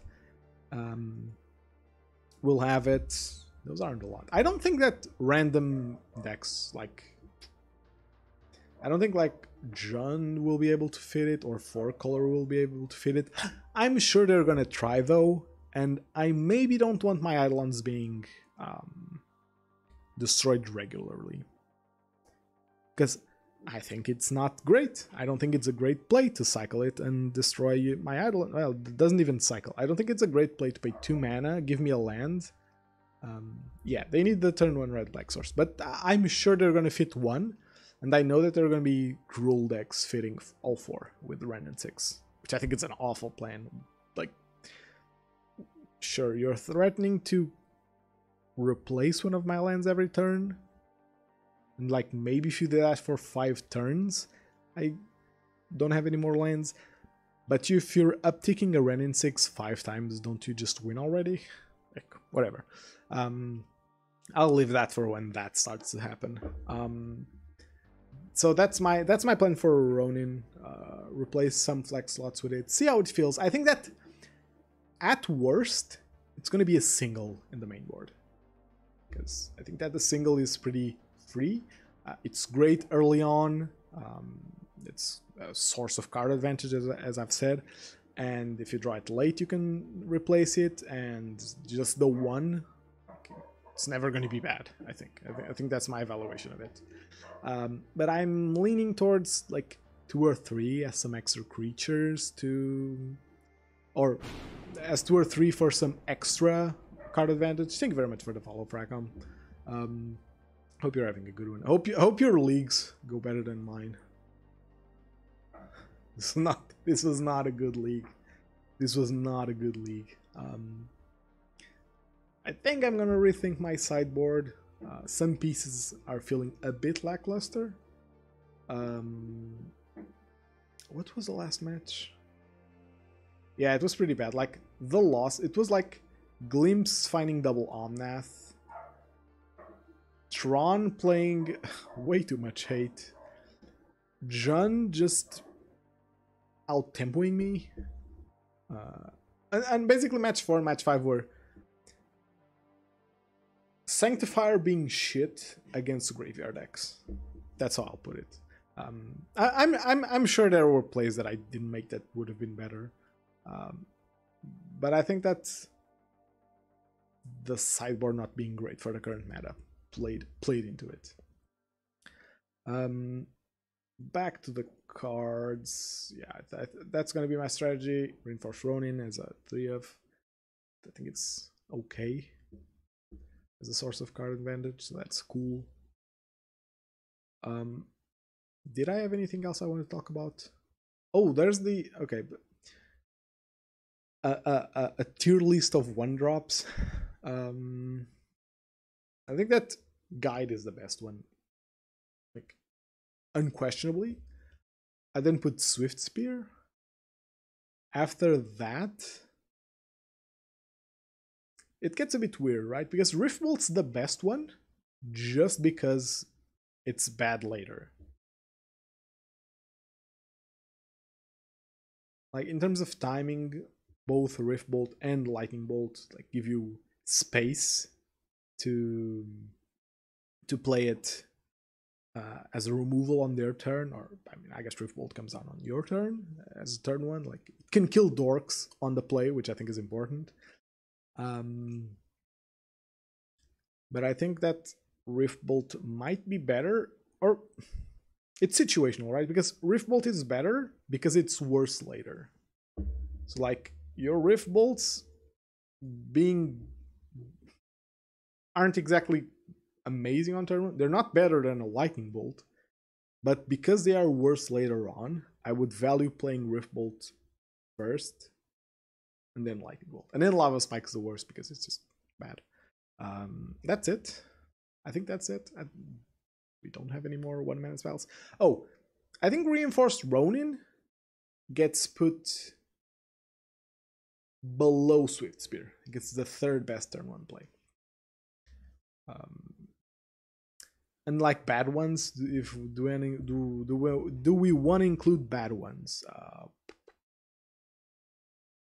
I guess that any creature is better than any spell. Actually, okay. I'd put like Vexing Devil, like below Ronin maybe. Vexing Devil is not really amazing. It's easy to answer, and it gives your opponent the choice. Wayward Guide Beast is at the bottom of the list always. You can't cast it on turn 1. I mean, you can, but not attack with it, so why play it? Are there any other like burn 1-drops? I think those are it, right? Oh, if you want to include Darcy, we can. It's probably below Vexing Devil. So it would be Guide way up there, then Swift Spear, Ronin, Devil, Darcy. Because I think playing Darcy on turn 1 is just bad. You're just setting yourself up to losing it without getting much help. Maybe it's better than Vexing Devil just because it's a better card than Vexing Devil. That's about it. Okay, that's it for today. I'll rethink the sideboard, and well, I'll probably talk about it on the Discord and ask for opinions and whatnot. But fingers crossed, next week League will go better with a sideboard that's better built for the current meta. Which, by the way, I think that this sideboard. Let me pull up the deck list. I think that. Okay. I think that the deck list is fine. I think these cards are all fine. I just think that Sanctifier right now just doesn't do enough. Like, let me open up again. Goldfish is an amazing. Like, I'm not gonna come into Goldfish and be like, oh, burn 6% of the meta. I gotta take that into account. No. I'm gonna come here and say, oh, so this is what people are generally playing. Like, just because this is at 11 here and Tron is at 2, I don't really look at them too differently. Or maybe fuck Tron, but like at Prowess or Mill or like Belcher. So I come here and I see, okay, Sanctifier is good here, but this is a good matchup. Sanctifier is okay here, but I'm not, like, it's not needed. Sanctifier, we just saw that Sanctifier isn't that great here. Sanctifier is really good here, but so is no Sanctifier because this matchup is just a buy. And yeah, Sanctifier is really good against Mill though. I really like that. But Mill's already a good matchup, so there's that. So like, out of the, oh, I guess it's good against Murktide too. But like, matchups are either favorable, like Shadow, Murktide, Prowess, or it just doesn't do enough, like Jund or Living End if it were to appear here. So I might be going off of Sanctifier. I think that's my conclusion from today, is that Sanctifier just isn't there anymore. With that, and I think we did win a game off of Palm, but we would have won that game off of any spell. Like it was Tron. So this is my current sideboard. I think Path is still really good. Path solves a lot of problems in these matchups. The ones where Sanctifier is good, Path is also good.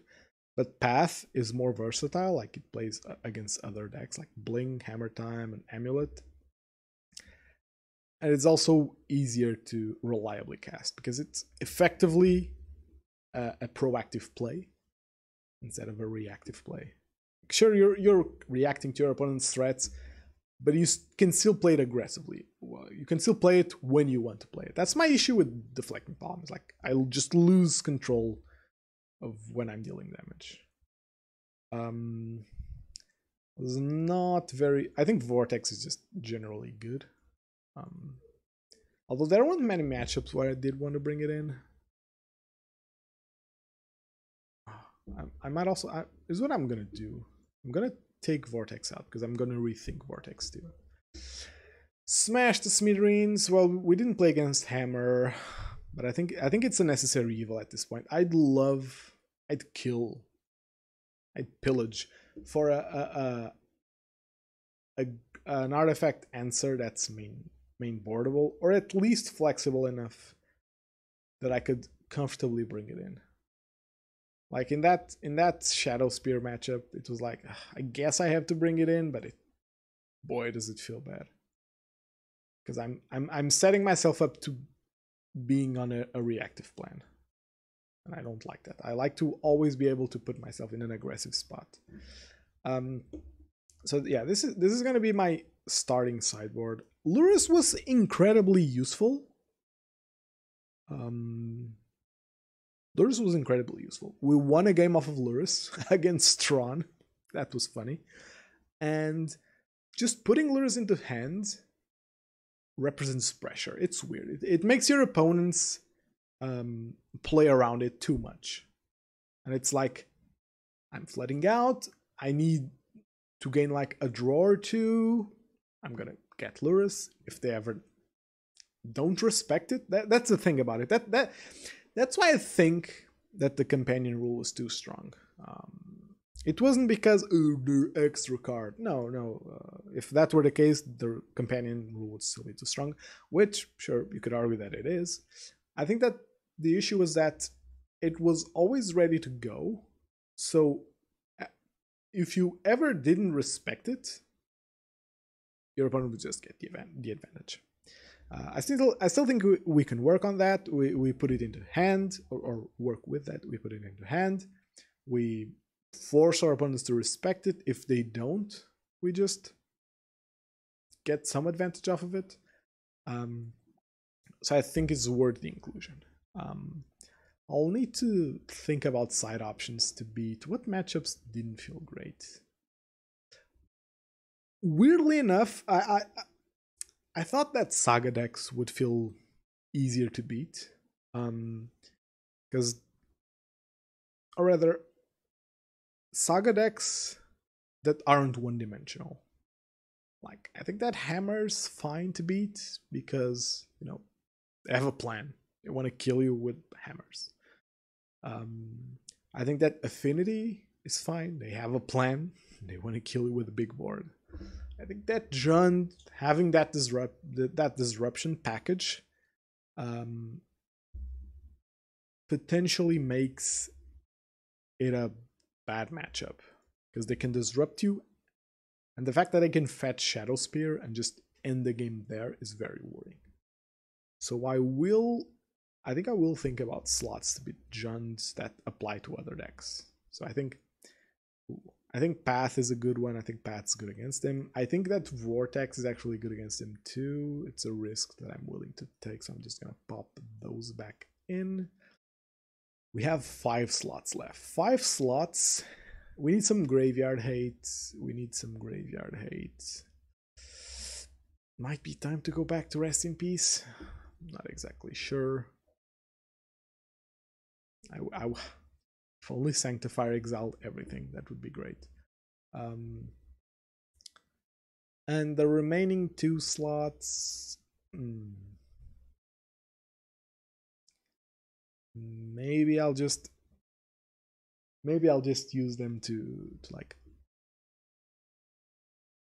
maybe I'll just use them like this, and like Rest in Peace here, which I don't think I currently have on this account. They spiked really high a couple of weeks back. I was like, oh damn. But I do need to think about graveyard shenanigans. Do need to think about graveyard shenanigans. Might be time to go back to Rest in Peace. I don't love it. I don't love to say it. But I think it might be time for that. Anyways, thank you very much for watching. See you next time. Should be next week at the same time. That's the schedule that I'm going to try and keep. No promises. Because, you know, time. Anyways, see ya.